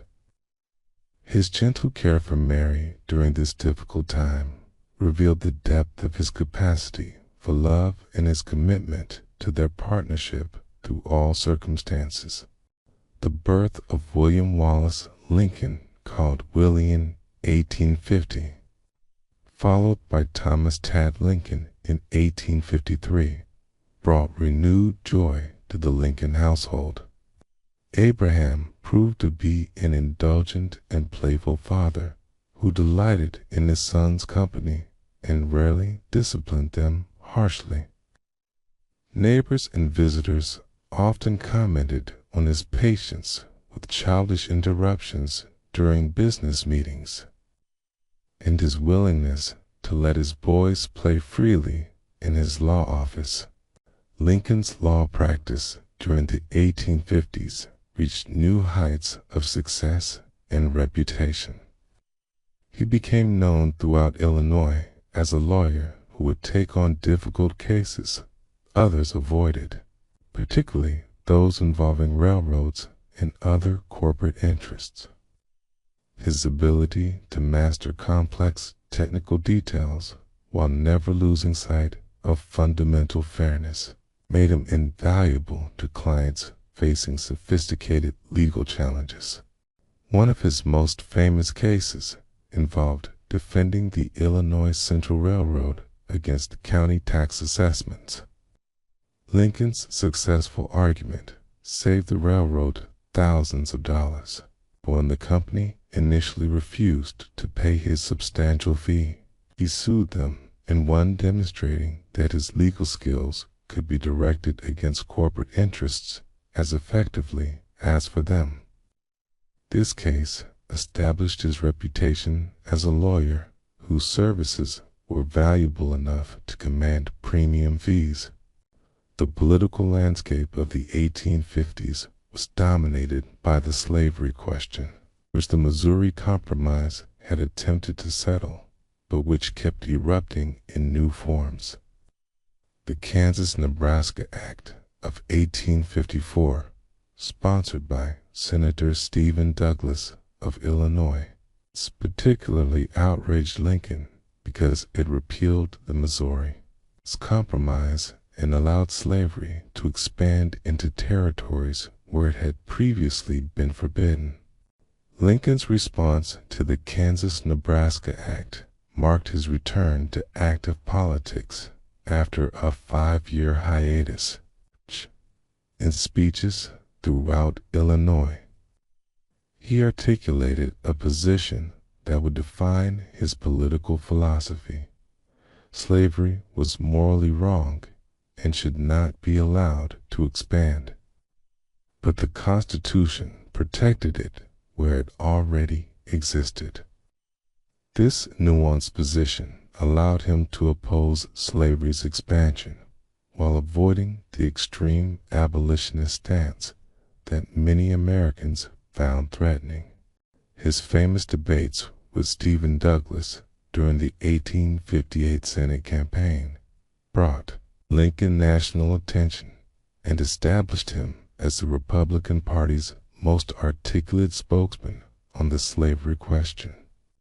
Though he lost the Senate election, the debates were reported throughout the country and demonstrated his ability to discuss complex, moral, and constitutional issues in ways that ordinary citizens could understand and appreciate.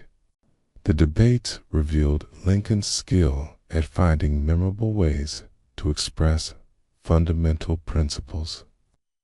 His assertion that a house divided against itself cannot stand became one of the most quoted political statements in American history. While his declaration that there was no middle ground between thinking slavery right and thinking it wrong clarified the moral stakes involved in the national argument. Throughout this period, Lincoln's personal growth continued alongside his political development. He read extensively in history, philosophy, and literature, developing the broad intellectual foundation that would serve him as president. He particularly admired the works of Shakespeare and Robert Burns, finding in poetry a language for expressing the deeper emotions and insights that political rhetoric often could not accommodate. As evening settles around you like a gentle embrace, rest in the knowledge that growth comes slowly through patient attention to duty and quiet cultivation of wisdom. Like Abraham finding his voice in the prairie darkness, trust that your own truth will emerge in its proper time. The Republican National Convention of 1860, held in a massive temporary structure called the Wigwam in Chicago, would forever change the trajectory of American history. Abraham Lincoln arrived at this gathering not as the leading candidate for his party's presidential nomination, but as a thoughtful alternative whose moderate positions and Midwestern appeal offered the Republicans their best chance of victory in the coming election. William Henry Seward of New York entered the convention as the presumed nominee. Blessed with national recognition, extensive political experience, and substantial financial backing. Yet Seward's reputation as an uncompromising radical on the slavery question worried Republican leaders who understood that winning the presidency would require carrying states, where moderate voters held the balance of power. Lincoln's campaign manager, Judge David Davis, orchestrated a careful strategy that emphasized Lincoln's electability rather than his ideological purity. Davis and his team highlighted Lincoln's humble origins, his success as a self-made lawyer, and his ability to articulate Republican principles in ways that didn't frighten moderate voters. They portrayed him as Honest Abe, the rail splitter who understood common people's struggles and aspirations. The convention hall itself reflected the energy and optimism of a young political party. Banners and bunting decorated the wooden structure, while brass bands played patriotic airs between balloting sessions.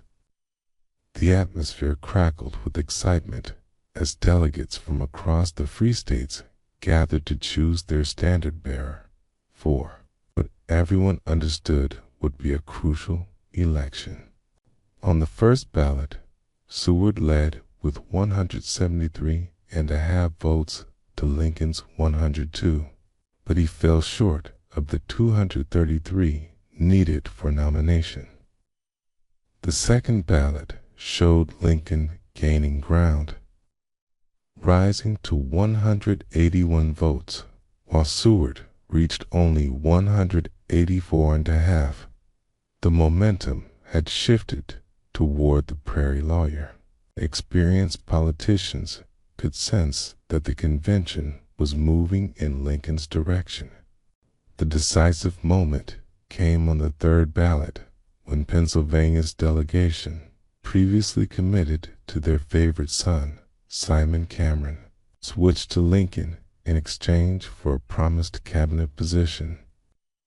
Ohio followed Pennsylvania, and soon the wigwam erupted in celebration as Abraham Lincoln of Illinois secured the Republican nomination for President of the United States.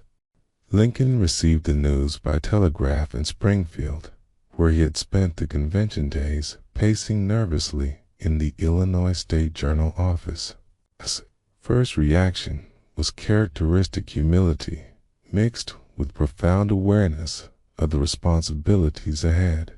"Well, gentlemen," he reportedly said, "there is a little woman at our house who is probably more interested in this dispatch than I am, okay? And if you will excuse me, I will take it up and let her see it." Mary Lincoln's reaction to her husband's nomination mixed triumph with apprehension. She had long believed in his potential for greatness and had encouraged his political ambitions, even when they required personal sacrifice. Yet, she also understood, better than most, the burdens that would fall upon their family. If Abraham were elected to the presidency during such turbulent times. The general election campaign of 1860 was unlike any in American history. The Democratic Party had split into Northern and Southern factions, nominating Stephen Douglas and John Breckinridge respectively, while the Constitutional Union Party nominated John Bell. This four-way race reflected the deep divisions that were pulling the country toward civil war. Following the custom of the era, Lincoln conducted a front porch campaign, remaining in Springfield while supporters traveled throughout the free states carrying his message. He spent these months writing speeches, meeting with political leaders, and carefully crafting positions that would unite his fractious party while appealing to moderate voters who held the key to victory. The campaign revealed Lincoln's mastery of political communication. His letters and speeches during this period demonstrated remarkable skill at addressing multiple audiences, simultaneously reassuring moderate Republicans while energizing the party's anti-slavery base, calming Northern fears while not completely alienating Southern Unionists. Every word was chosen with careful attention to its potential impact on different constituencies. Lincoln's nomination had immediate consequences throughout the South, where political leaders declared that his election would be grounds for secession.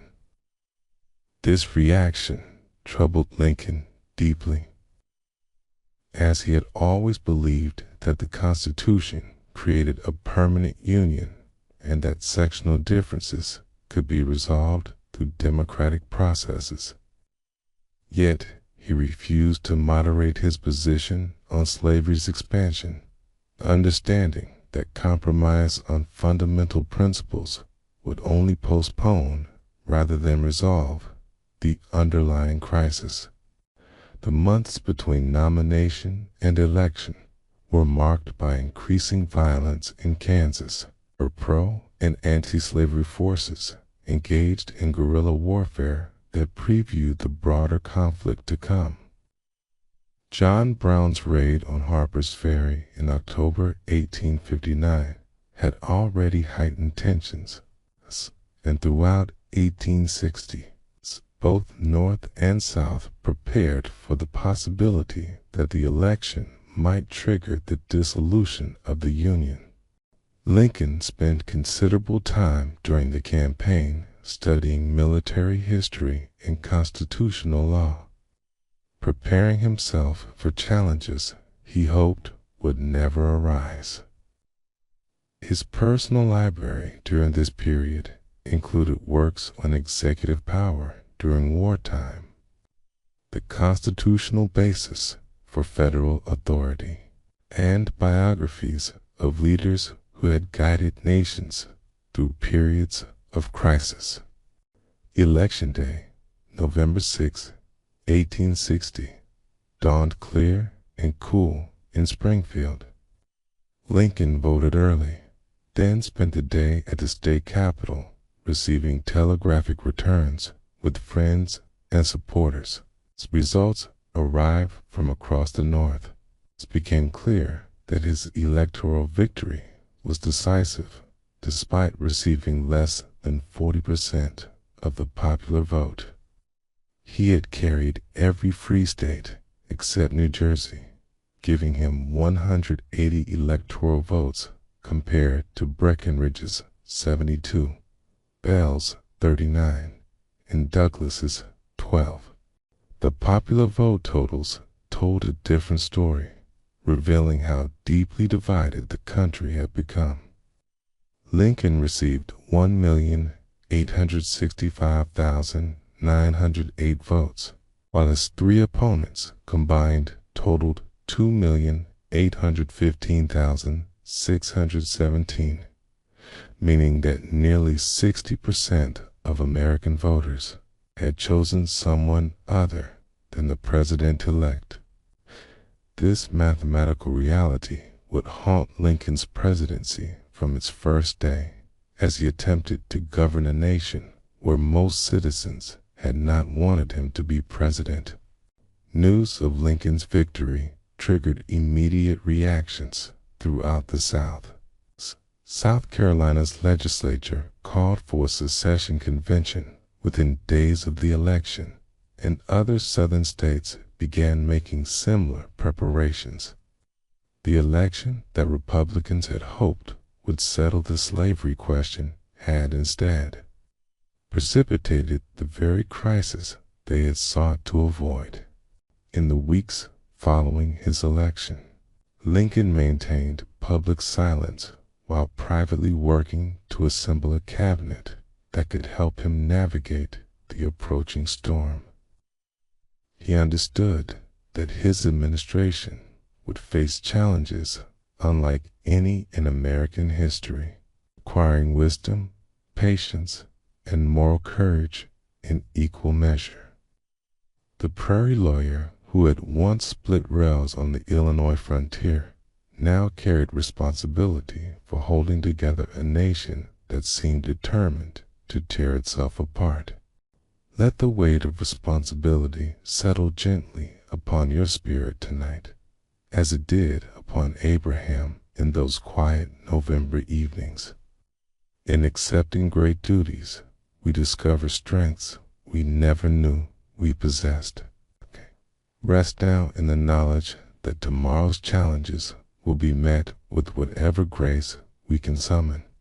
The train that carried President-elect Lincoln from Springfield to Washington in February 1861 moved through a nation already fracturing at its foundations.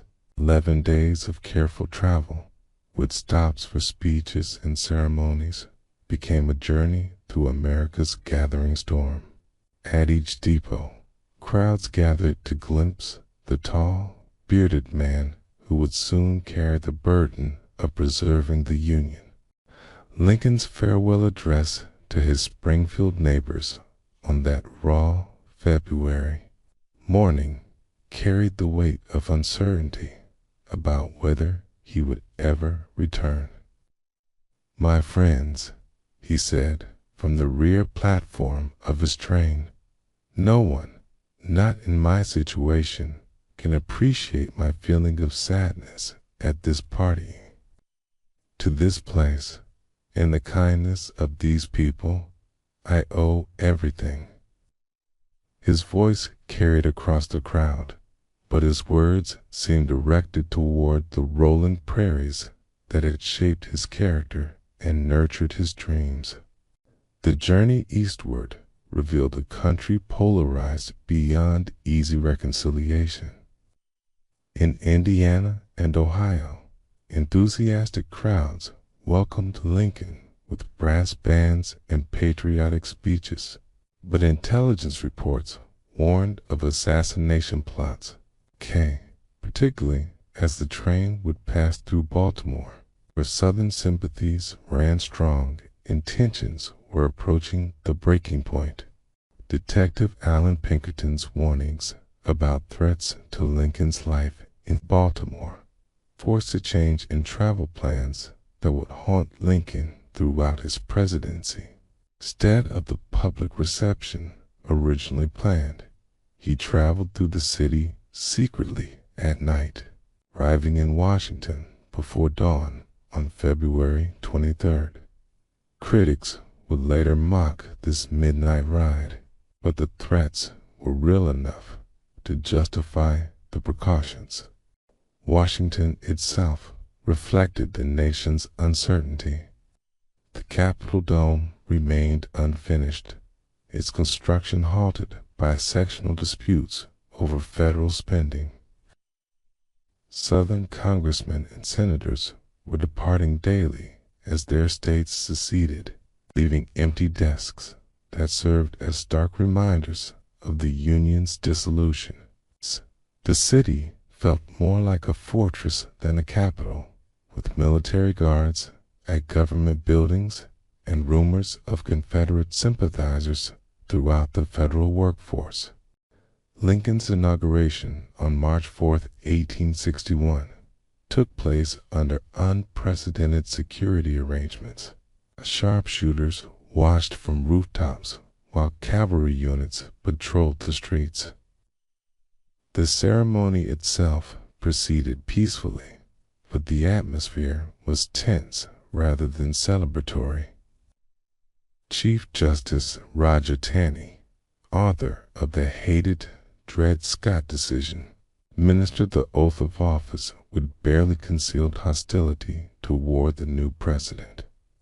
The inaugural address Lincoln delivered that day represented months of careful thought about how to address a nation sliding toward civil war. He had consulted with advisors, revised multiple drafts, and weighed every word for its potential impact on different audiences. The speech balanced firmness with conciliation, declaring that the Union was perpetual while extending an olive branch to the South. "We are not enemies, but friends," Lincoln declared in his most memorable passage. "We must not be enemies." Though passion may have strained, it must not break our bonds of affection. The mystic cords of memory, stretching from every battlefield and patriot grave to every living heart and hearthstone all over this broad land, will yet swell the chorus of the Union when again touched, as surely they will be, by the better angels of our nature. These beautiful words found little receptive audience in the South, where 7 states had already left the Union and formed the Confederate States of America.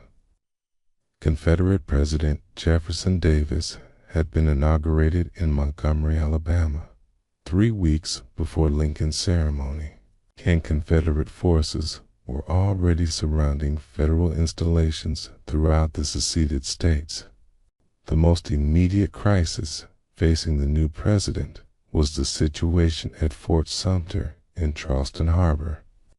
Major Robert Anderson and his small garrison held the fort, but they were running low on supplies and surrounded by Confederate forces demanding surrender. Any attempt to resupply the fort might trigger the war that Lincoln desperately hoped to avoid, while abandoning it would signal federal acceptance of secession. Lincoln's cabinet reflected his political skill and his understanding that national unity required bringing together diverse viewpoints. William Seward became Secretary of State despite initial resentment at losing the nomination to Lincoln. Salmon Chase accepted the Treasury Department while harboring his own presidential ambitions.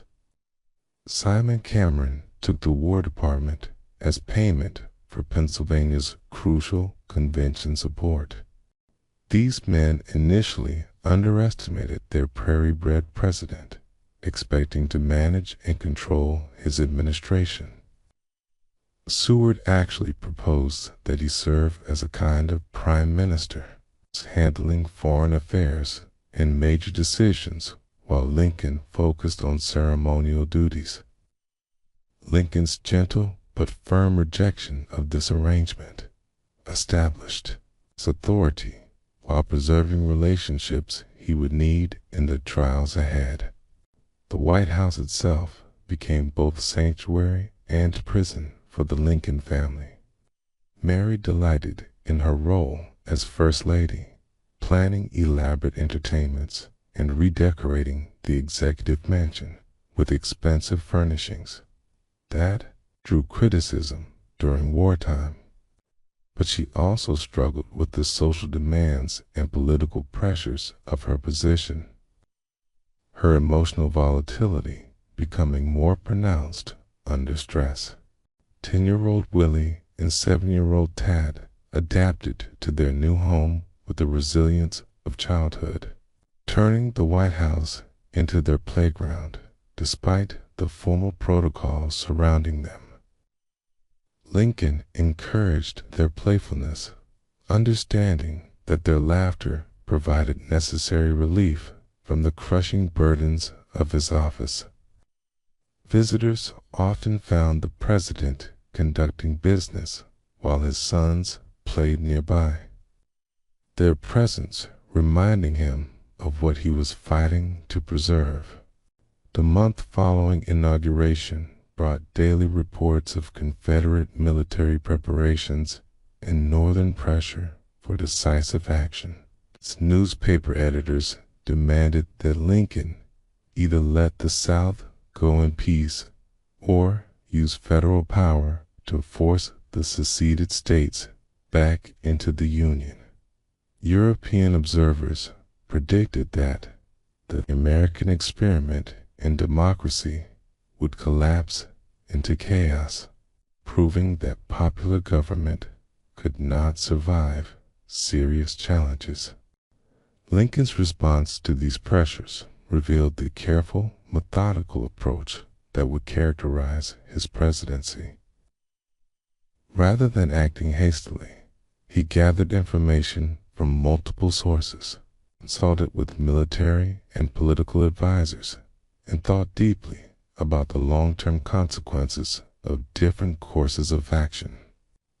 This deliberate style frustrated those who wanted immediate action, but it reflected Lincoln's understanding that presidential decisions during crisis carry weight far beyond their immediate effects. The Fort Sumter crisis came to a head in early April, when Lincoln decided to send supply ships to the garrison, notifying South Carolina's governor of his peaceful intentions.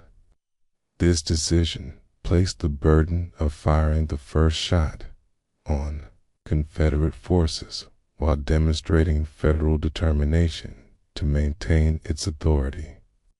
When Confederate batteries opened fire on April 12, 1861, they gave Lincoln what he needed most: clear moral authority as the defender rather than the aggressor.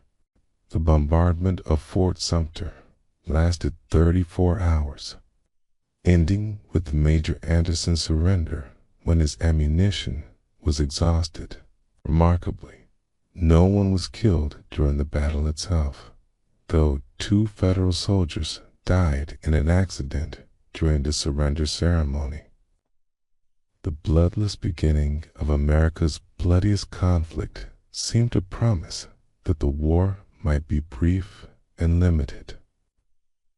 a hope that would prove tragically mistaken.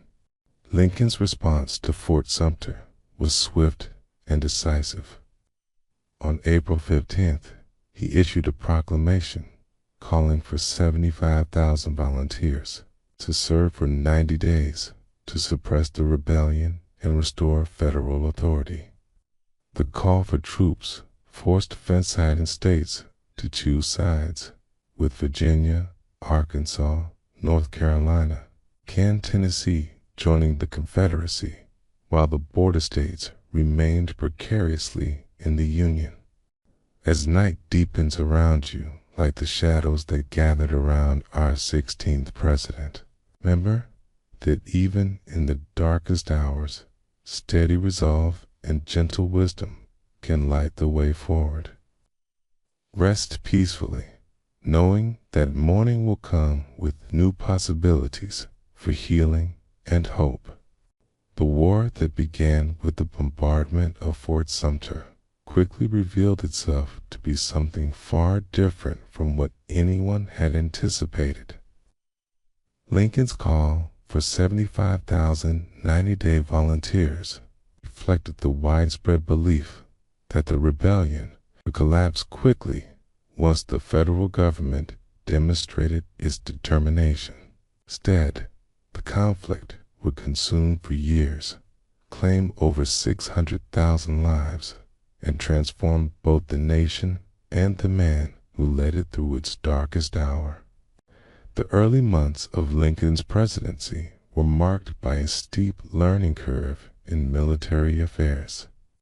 Though he had served briefly in the Black Hawk War as a young man, his actual combat experience was limited to, as he later joked, charges upon the wild onions and struggles with mosquitoes.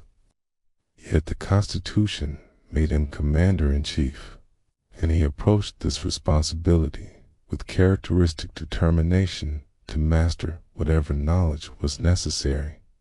Lincoln spent countless hours in the War Department telegraph office, personally reviewing reports from commanders across multiple theaters of war. He studied military manuals, questioned experienced officers, and gradually developed an understanding of strategy and logistics that would eventually surpass that of many professional soldiers. His ability to grasp the big picture while attending to crucial details made him an effective war leader, though the education came at terrible cost. The first major battle of the war, fought at Bull Run in Virginia on July 21st, 1861, shattered Northern illusions about easy victory. What began as a seemingly successful Federal advance turned into a chaotic retreat when Confederate reinforcements arrived by railroad. The first time in military history that trains had been used to move troops to a battle in progress. The sight of congressmen and curiosity seekers fleeing alongside routed soldiers provided Confederate propaganda with powerful imagery. Lincoln received news of the Bull Run defeat while at the White House, and his reaction revealed the depth of his commitment to preserving the Union.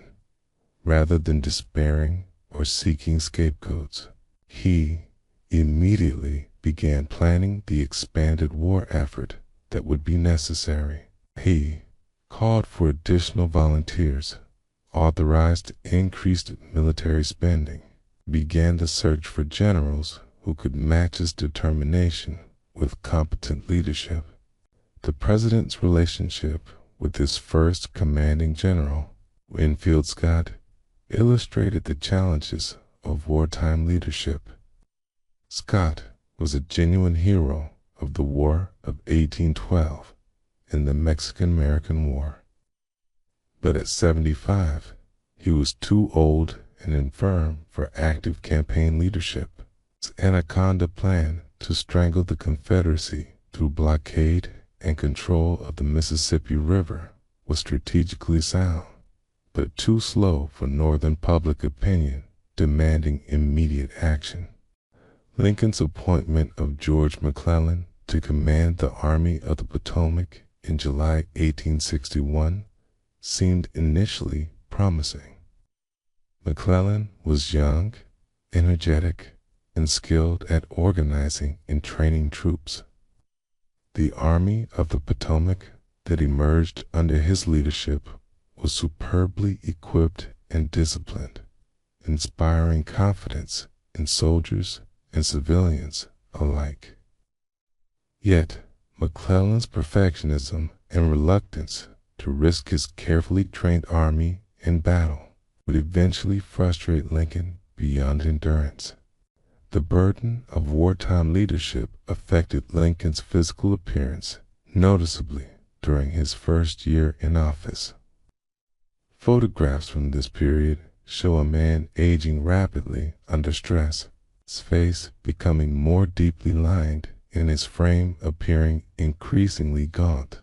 Yet those closest to him also observed a growing authority and confidence in his manner, as if the enormous responsibilities were calling for the resources he had not known he possessed. Mary Lincoln struggled with her own adjustments to wartime White House life. Her elaborate social entertainments drew criticism as inappropriate during a national crisis, while her emotional volatility became more pronounced under stress. She developed intense friendships and equally intense animosities, sometimes involving herself in political matters that embarrassed her husband. Yet Lincoln treated her difficulties with patient understanding, recognizing that she too was paying a price for his presidential duties. The couple's relationship was tested by differing approaches to handling their son's behavior. Mary tended toward permissiveness mixed with sudden, strict discipline, while Lincoln remained consistently gentle and indulgent. Willie and Tad took advantage of their parents' inconsistency, but their presence provided crucial emotional balance in a household otherwise consumed with national tragedy.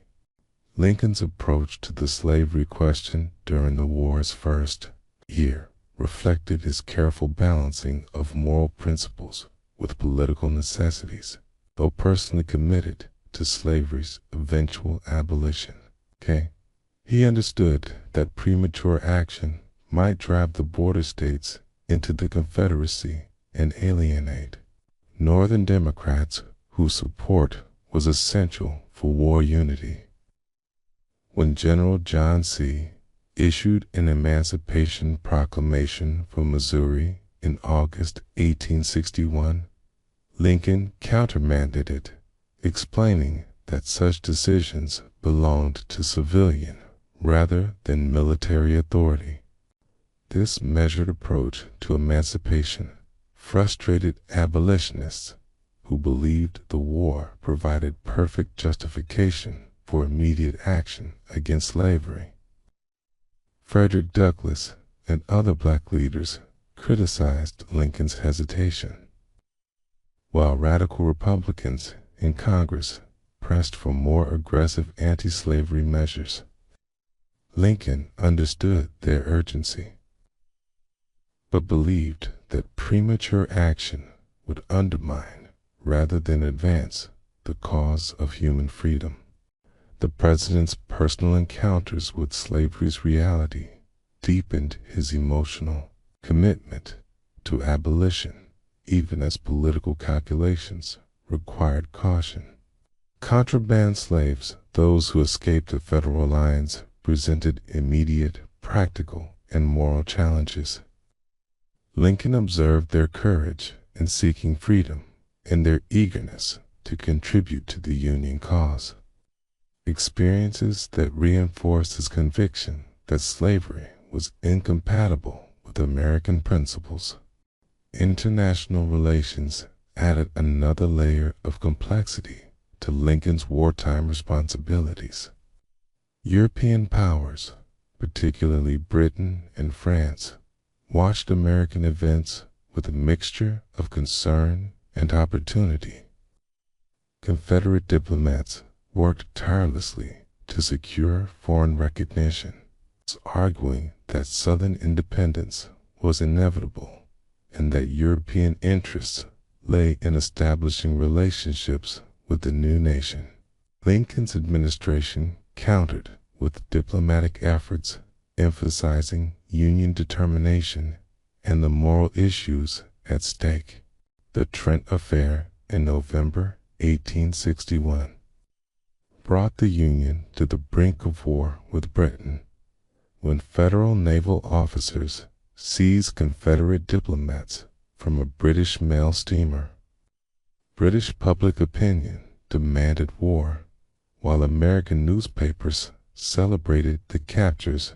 Lincoln's careful handling of this crisis, releasing the diplomats while maintaining American dignity, demonstrated the diplomatic skills that would prove crucial throughout the conflict. As 1861 drew to a close, Lincoln faced the sobering reality that the war would be longer and costlier than anyone had anticipated.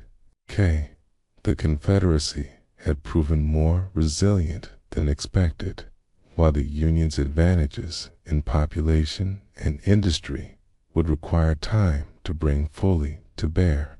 The President's annual message to Congress in December reflected both his determination to preserve the Union and his growing understanding of the war's transformative potential.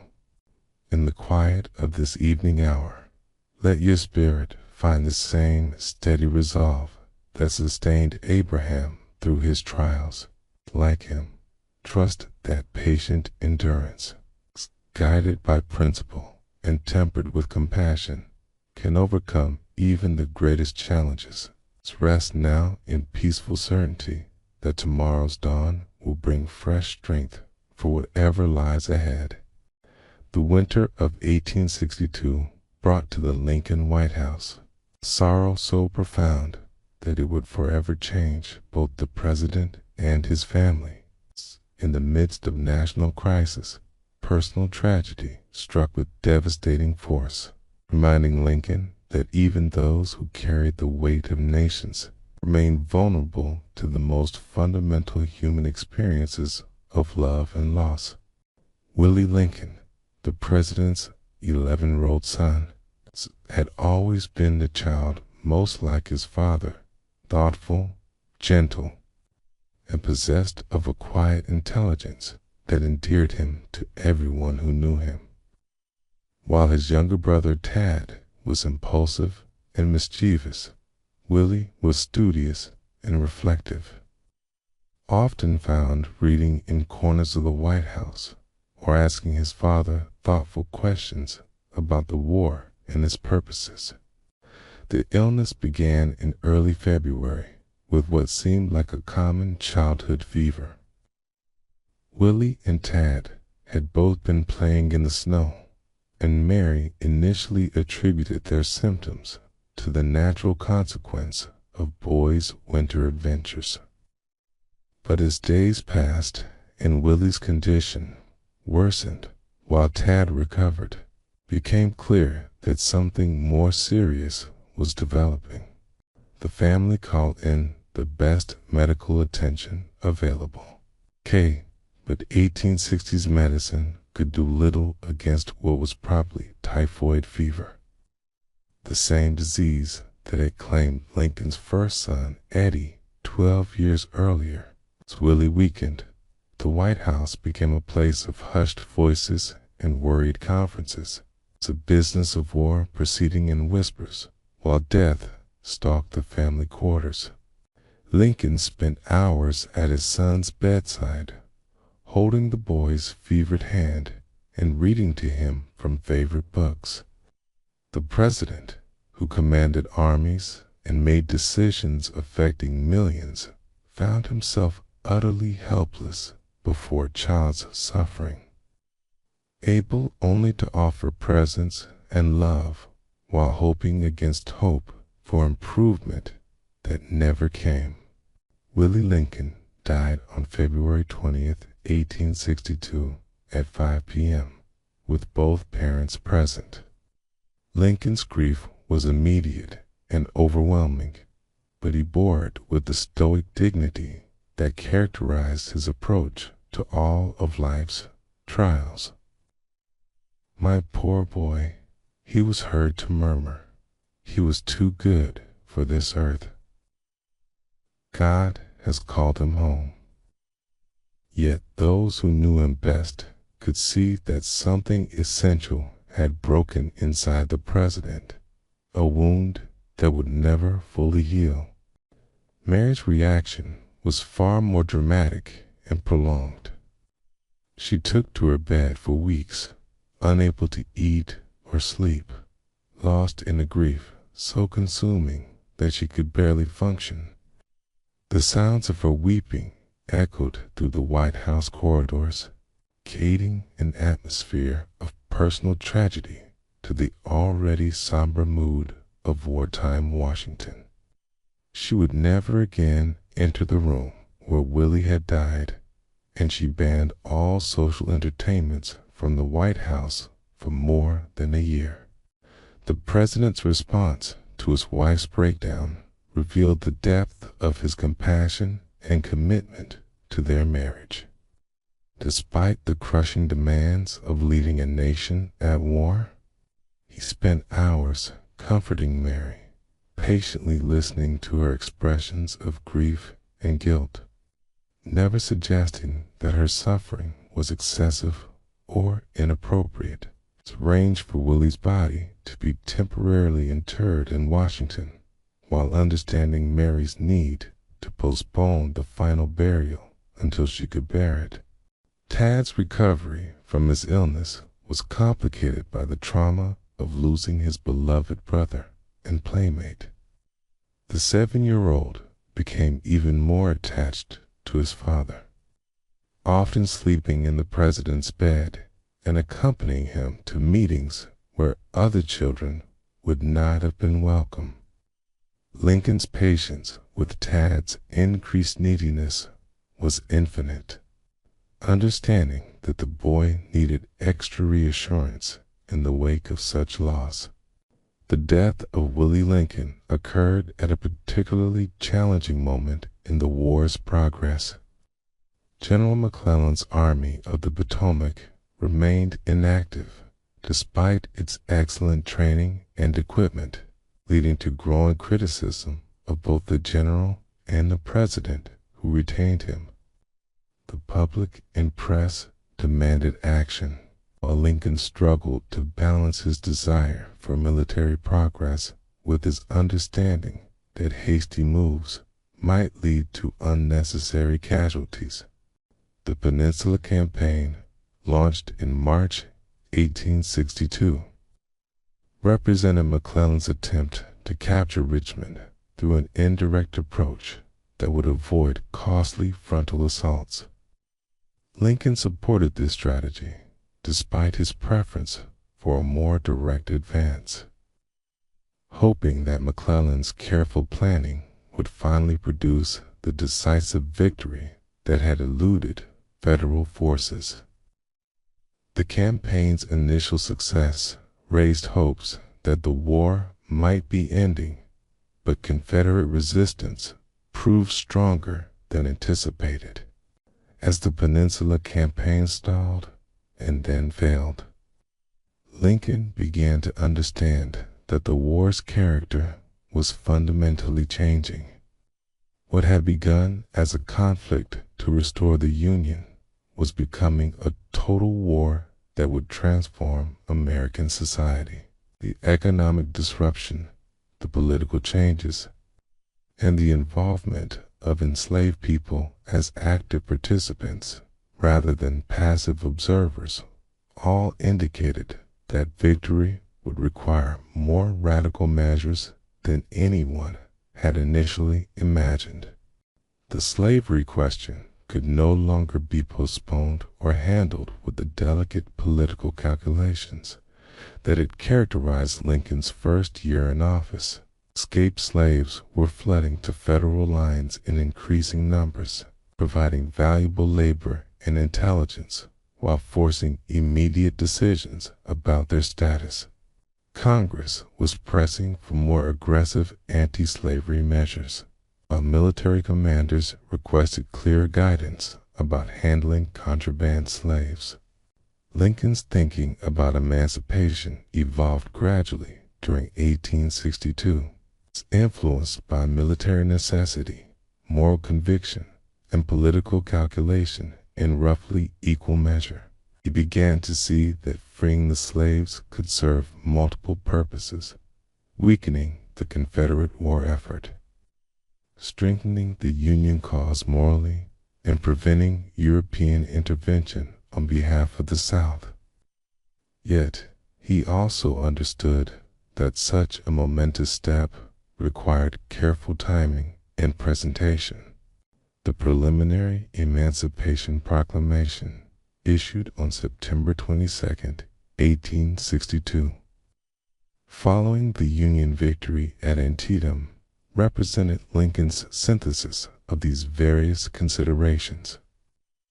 By framing emancipation as a war measure rather than a moral crusade, he provided political cover for moderate supporters while still advancing the cause of human freedom. The proclamation's limitation to areas in rebellion preserved the loyalty of border states while establishing the principle that slavery and Union victory were incompatible. The document itself was deliberately legalistic and unemotional, leading critics to complain that it lacked the inspiring language appropriate for such a momentous declaration. Lincoln understood this criticism, but believed that the proclamation's legal authority mattered more than its literary qualities. "I never, in my life, felt more certain that I was doing right," he told his cabinet, "than I do in signing this paper."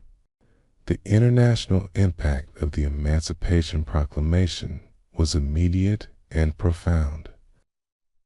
European working classes, who had initially sympathized with the Confederacy as an underdog fighting for independence, now saw the conflict as a struggle between slavery and freedom. This shift in European opinion effectively ended Confederate hopes for foreign recognition and intervention, providing the Union with a crucial diplomatic victory. The proclamation's domestic reception was mixed, reflecting the complexity of American attitudes toward slavery and race. Abolitionists celebrated while criticizing its limitations. Democrats condemned it as revolutionary radicalism, and many Union soldiers questioned whether they had volunteered to fight for black freedom. Lincoln understood these reactions, but believed that history would vindicate the decision's wisdom and necessity. Personal grief and public responsibility intertwined throughout 1862 in ways that deepened Lincoln's understanding of suffering and sacrifice.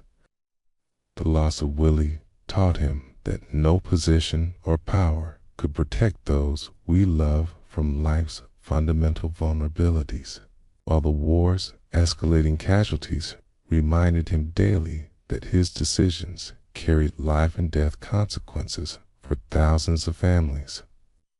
This combination of personal and public sorrow refined his character, burning away anything superficial or self-serving, while strengthening his commitment to the principles for which so many were dying.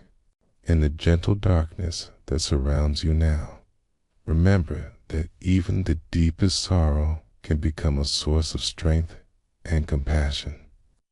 Like Abraham finding purpose through pain, Trust that your own struggles contribute to a wisdom that can comfort others.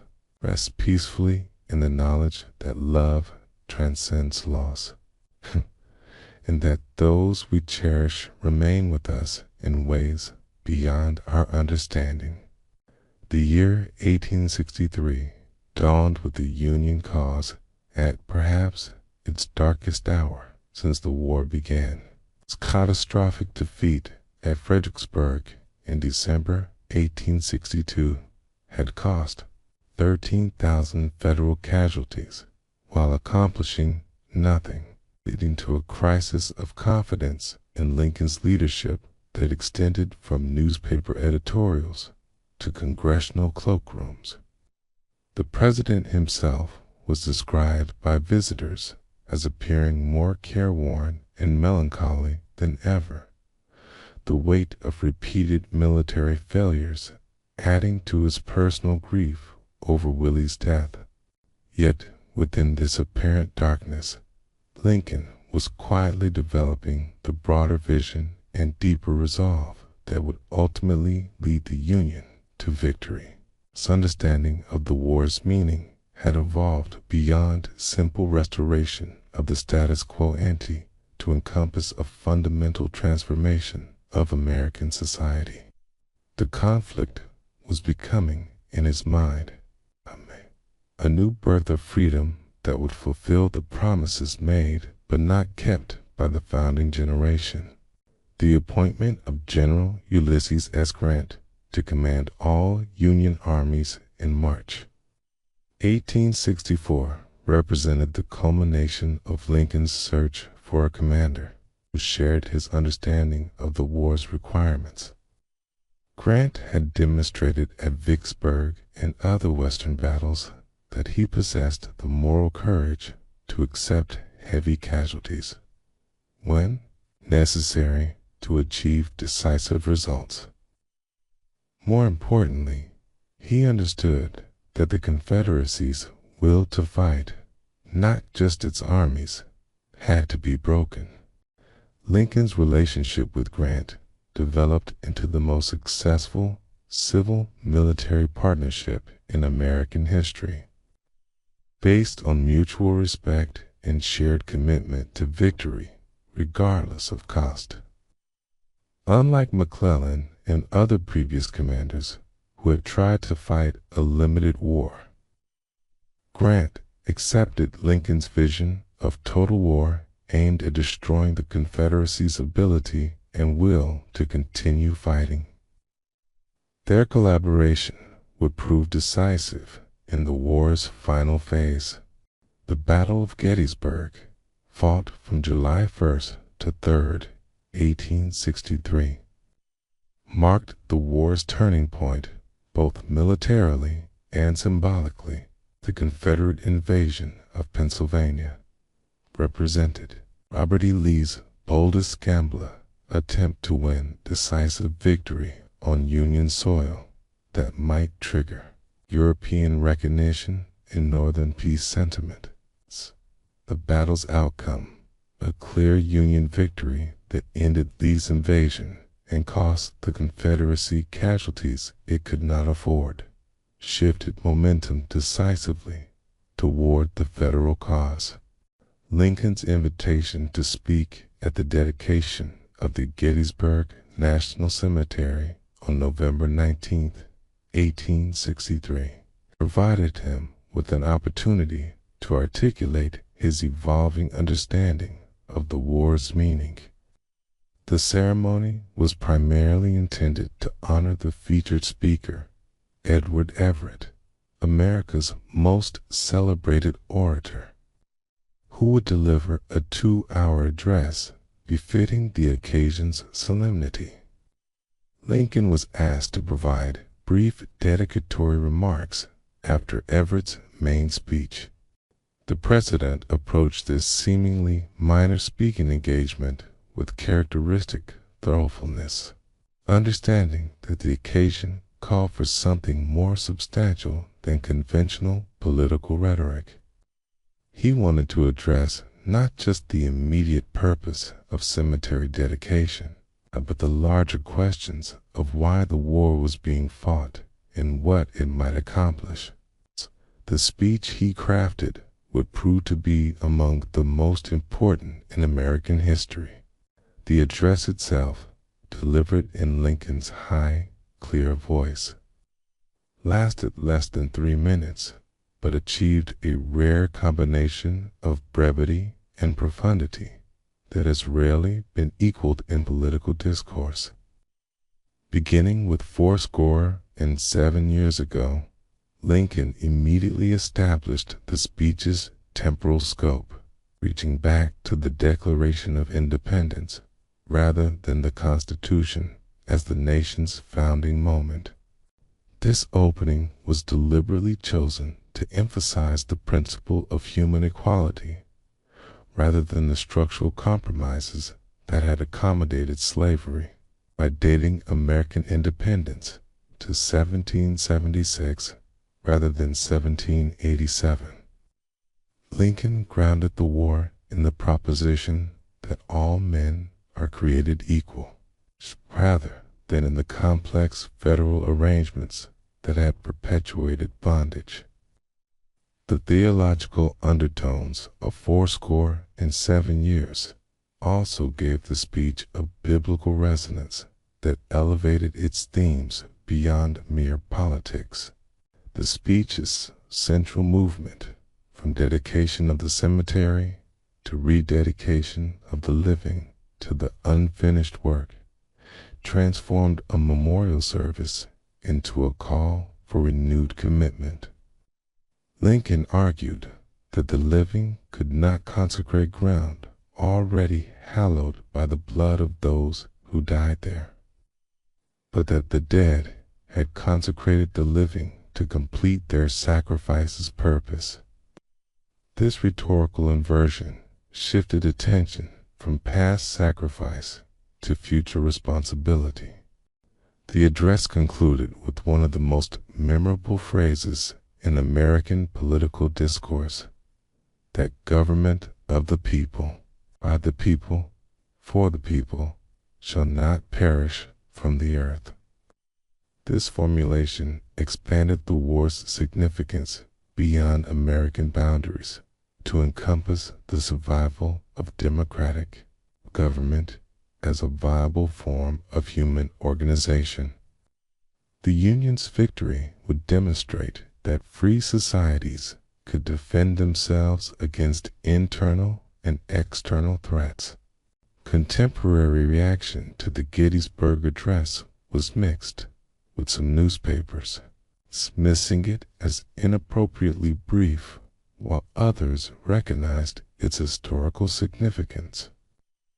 Edward Everett himself wrote to Lincoln the following day, "I should be glad if I could flatter myself that came as near to the central idea of the occasion in 2 hours as you did in 2 minutes."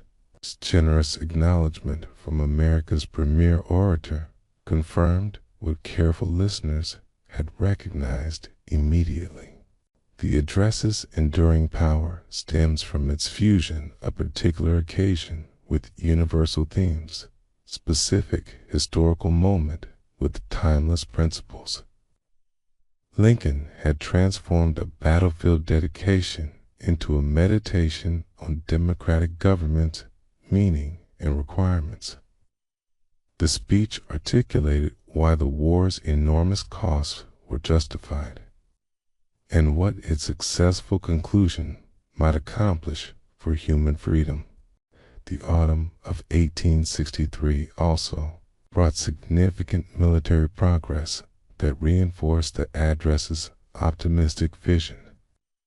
Grant's capture of Vicksburg in July had split the Confederacy and opened the Mississippi River to Union control.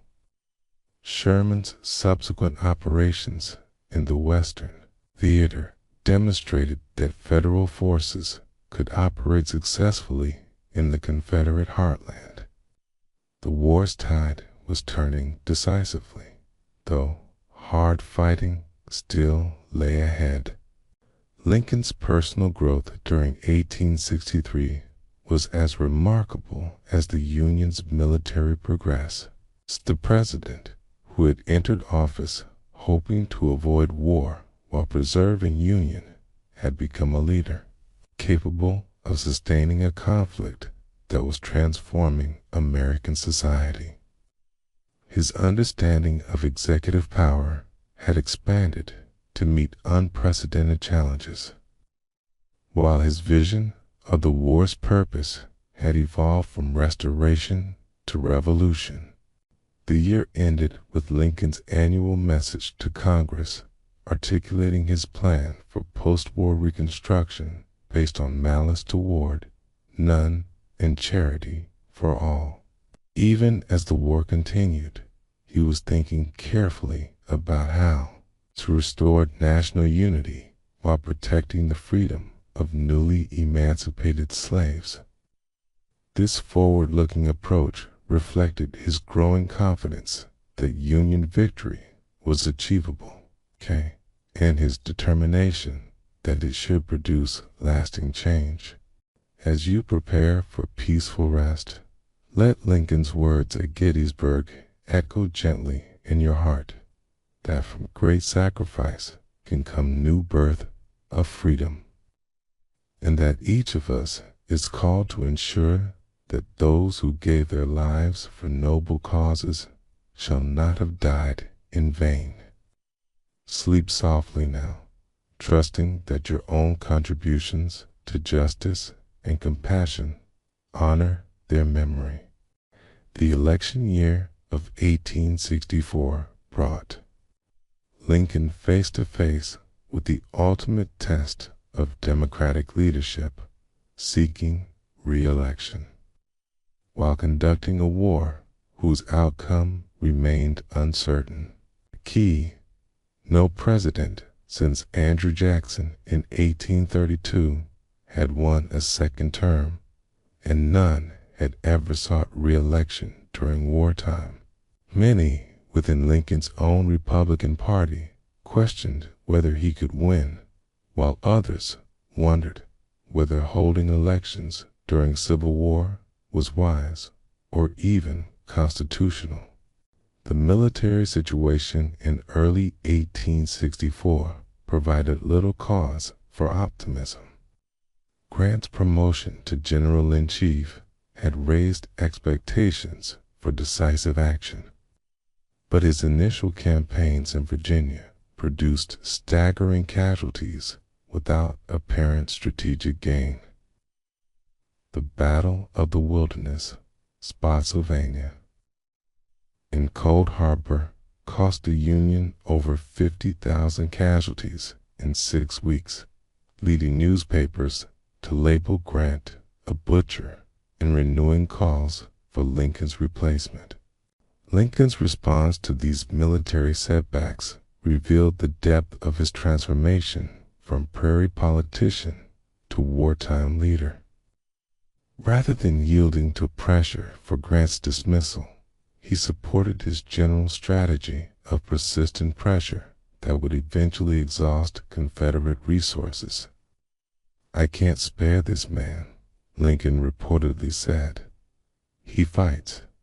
This steadfast support, maintained despite enormous political costs, proved crucial to eventual Union victory.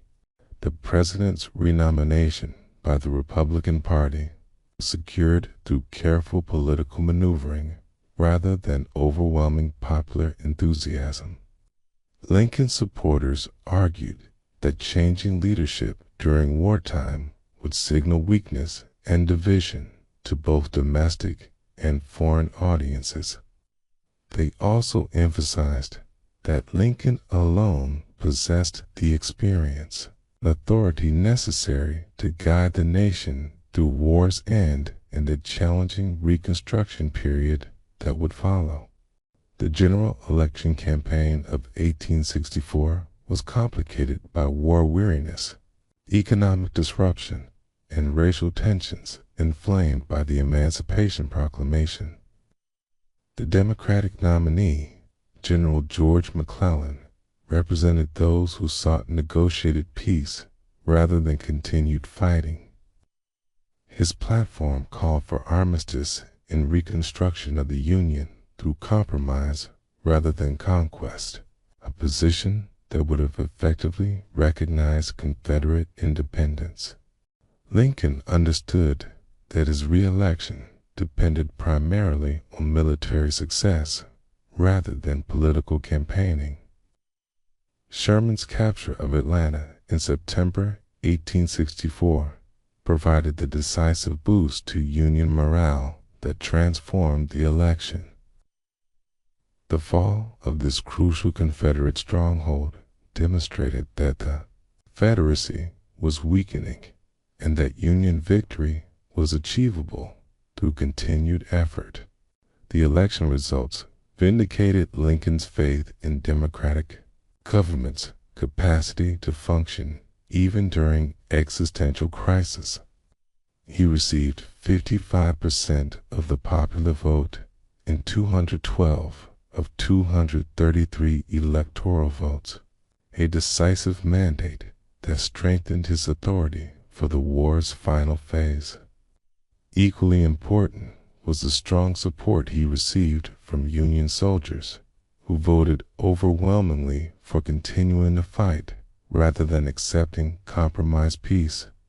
Lincoln's second inaugural address, delivered on March 4, 1865, ranks among the greatest speeches in American history for its combination of moral insight and political wisdom. With the war's outcome no longer in doubt, Lincoln could have celebrated Union triumph or condemned Confederate rebellion. Instead, he offered a meditation on divine providence and national reconciliation that looked beyond victory to healing, with malice toward none, with charity for all, with firmness in the right, as God gives us to see the right. Let us strive on to finish the work we are in, to bind up the nation's wounds, Lincoln declared, establishing the theme that will guide his approach to Reconstruction. This generous spirit, remarkable in a leader who had endured 4 years of unprecedented challenges, reflected his growth from partisan politician to national father figure. The speech's theological themes were particularly striking, suggesting that both North and South had participated in the sin of slavery, and that the war's suffering represented divine judgment on the entire nation.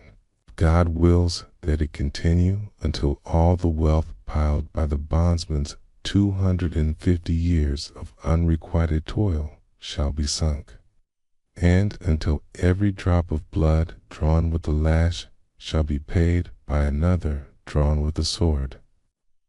As was said 3,000 years ago, so still it must be said, the judgments of the Lord are true and righteous altogether. This willingness to see moral complexity in what might have been portrayed as simple victory demonstrated Lincoln's evolution from political advocate to prophetic leader. He refused to demonize defeated opponents or claim divine approval for Union success. Instead, acknowledging that both sides had prayed to the same God, and that ultimate judgment belonged to providence rather than politics.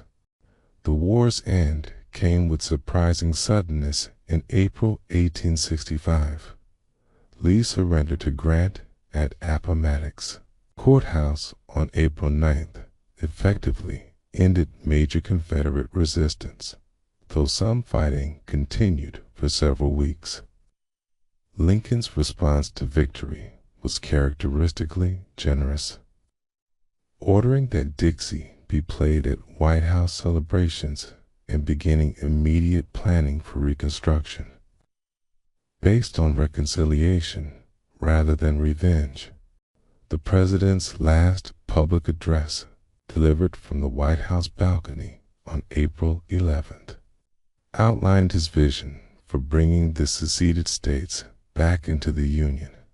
He advocated a lenient approach that would restore loyal governments quickly while protecting the rights of freed slaves.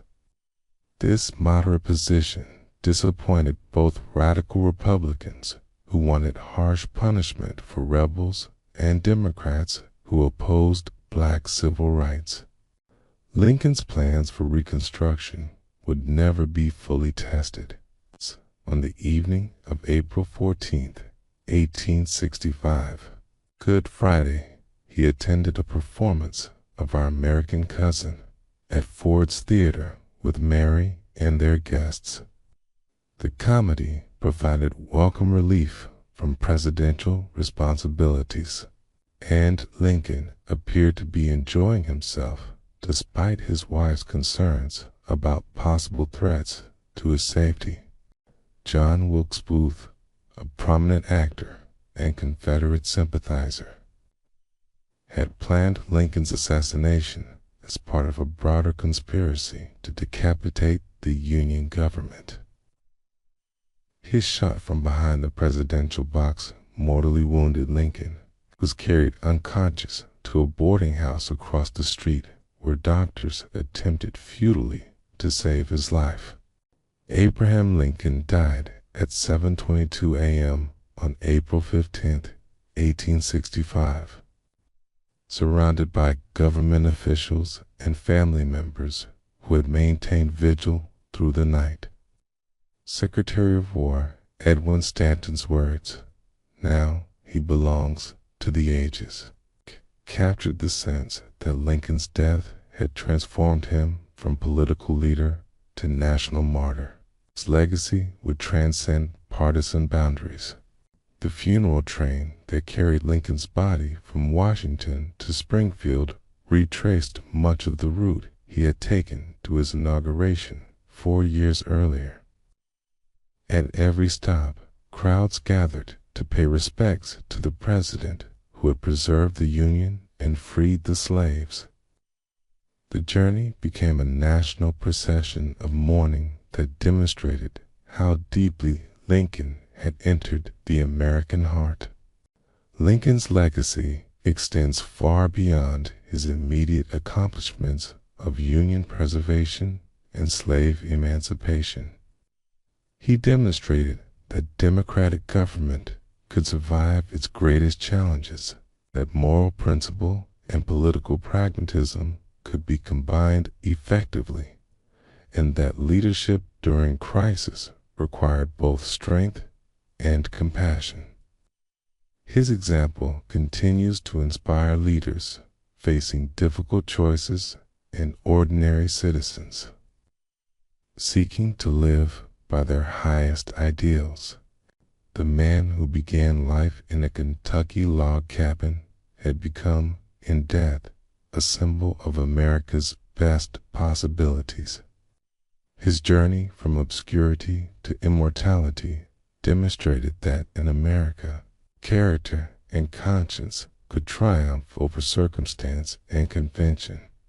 In this quiet moment before sleep, let Abraham Lincoln's story remind you that greatness often grows from humble soil, nurtured by patience, watered by tears, and strengthened by unwavering commitment to what is right.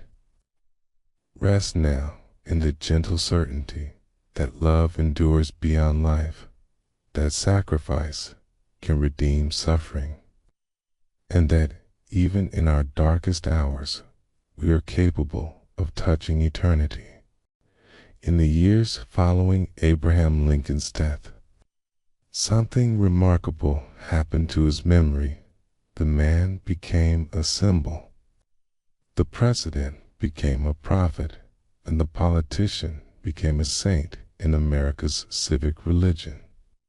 Yet, beneath the marble monuments and golden rhetoric, the essential Lincoln remained, a man of profound humanity who had shown that ordinary people could rise to extraordinary heights when guided by principle and sustained by compassion. The immediate aftermath of Lincoln's assassination revealed how completely he had captured the American imagination.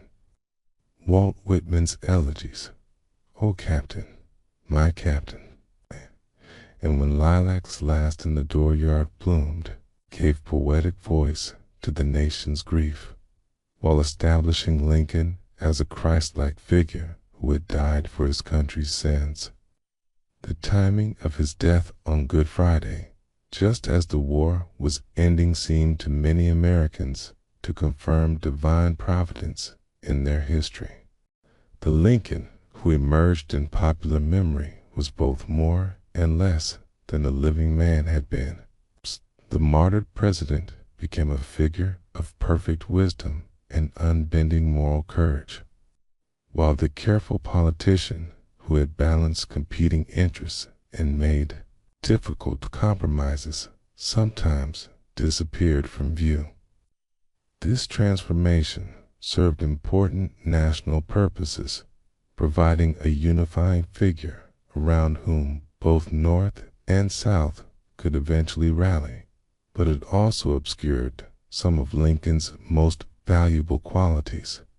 The real Lincoln had been a man of contradictions that made him more, rather than less, admirable.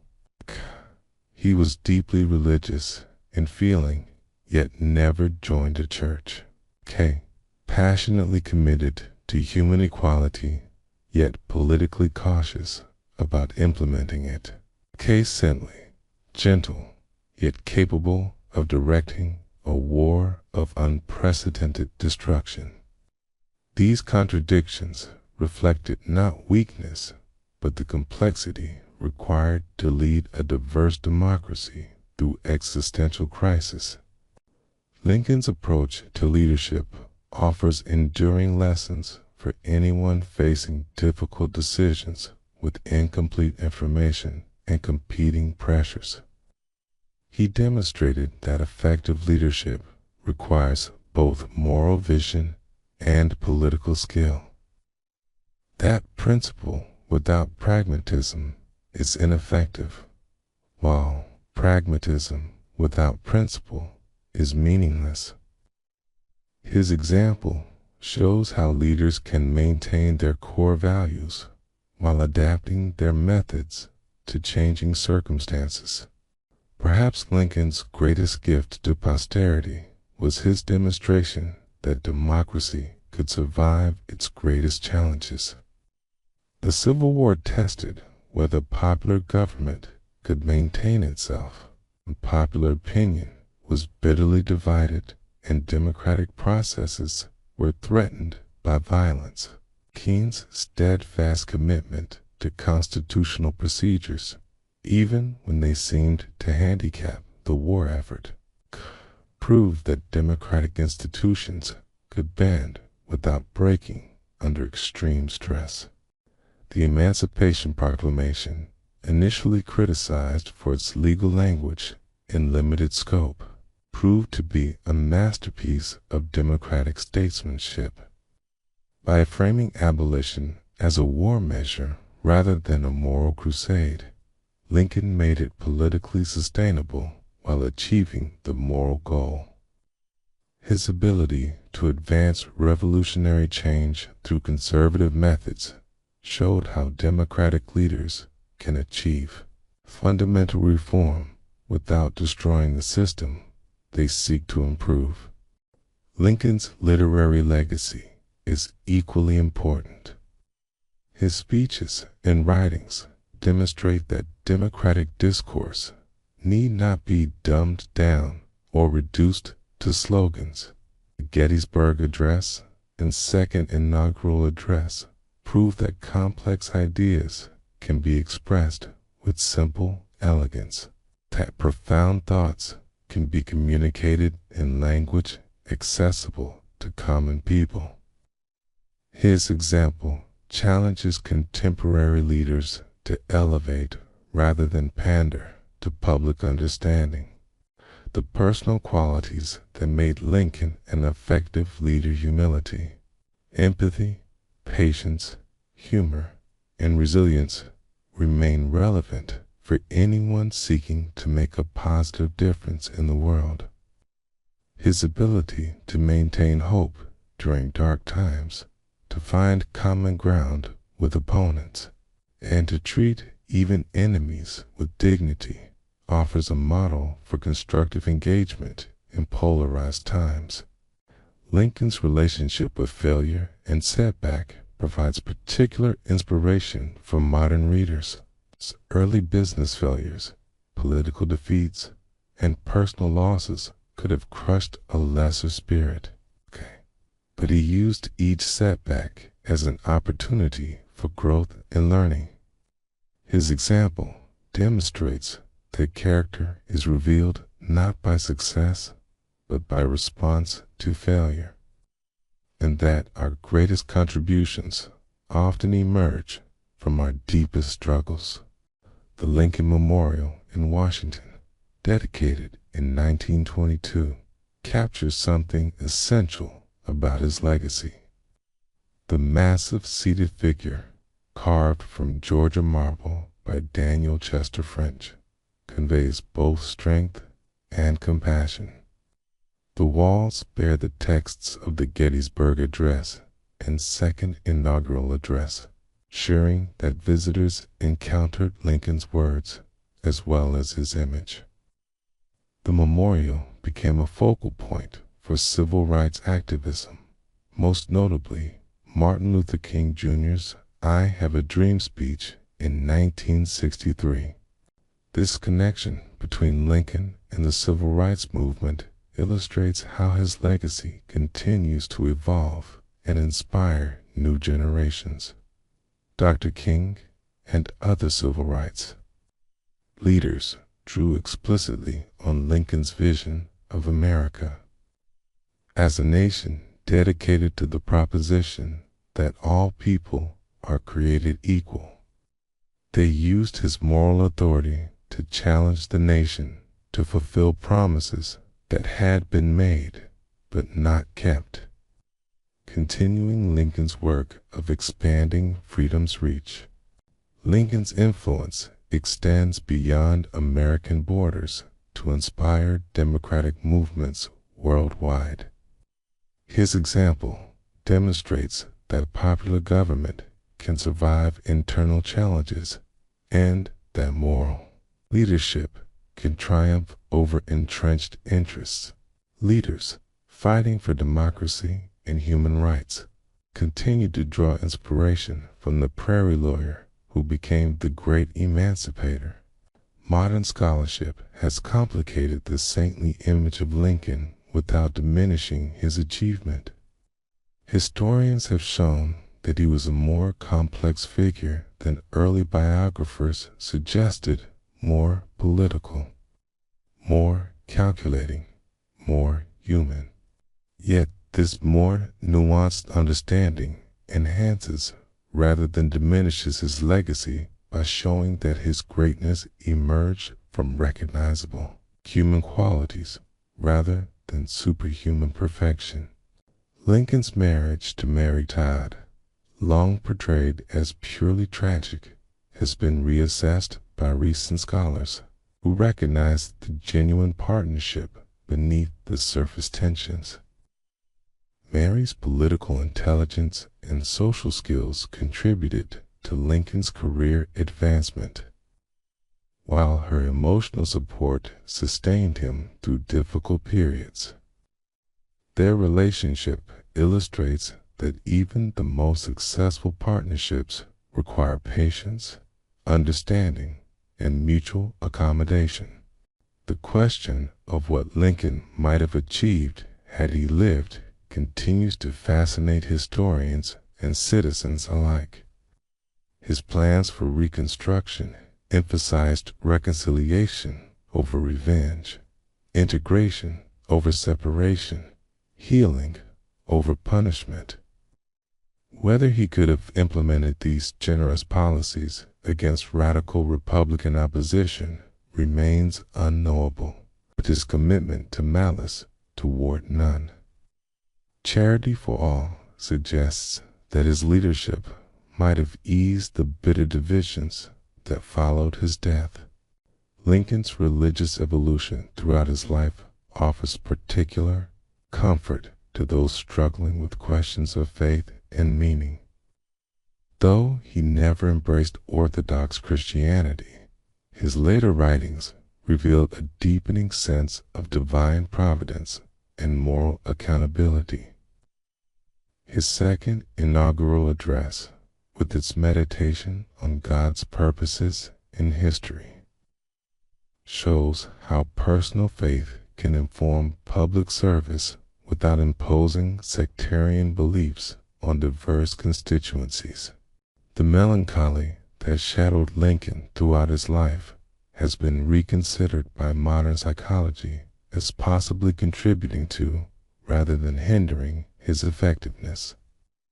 His awareness of life's sorrows made him more rather than less capable of compassion, while his acceptance of uncertainty helped him navigate situations where perfect solutions were impossible. His example suggests that sensitivity and sadness, properly channeled, can become sources of strength rather than weakness. As we remember Lincoln today, we honor not just his historical achievements, but his demonstration of what human beings can accomplish and commit themselves to worthy purposes. His life shows that humble origins need not limit ultimate contributions, that moral courage can triumph over political calculation, and that individual character can change the course of history.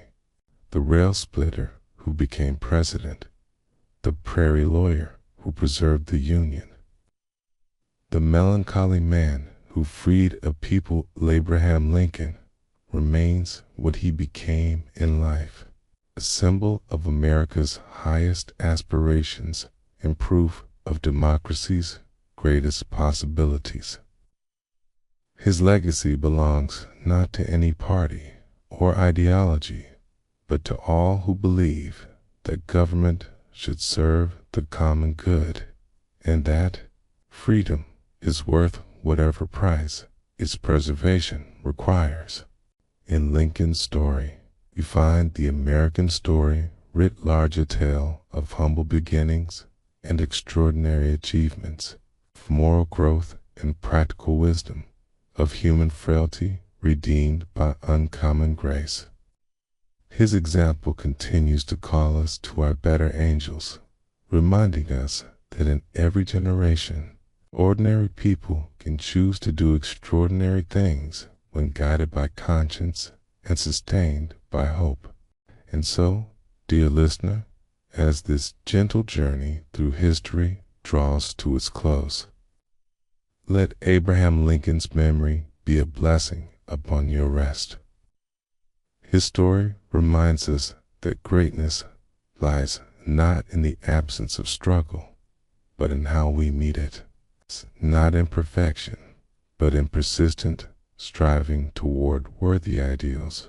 Sleep peacefully now, knowing that his example lives on in all who choose compassion over cruelty, understanding over judgment, and hope over despair. In the quiet of this night, may his spirit of reconciliation and renewal find echo in your own heart, and may you wake tomorrow ready to add your own chapter to the continuing story of human dignity and democratic possibility. Thank you for joining us on this gentle journey through history at Nightfall Royals, where the past whispers its wisdom to those who listen with peaceful hearts. Until we meet again in the soft embrace of another evening's tale, may your dreams be filled with the quiet courage that moves mountains and the gentle strength that heals nations. Good night, and may you rest in the blessed assurance that every life, however humble its beginning, holds within it the seeds of greatness.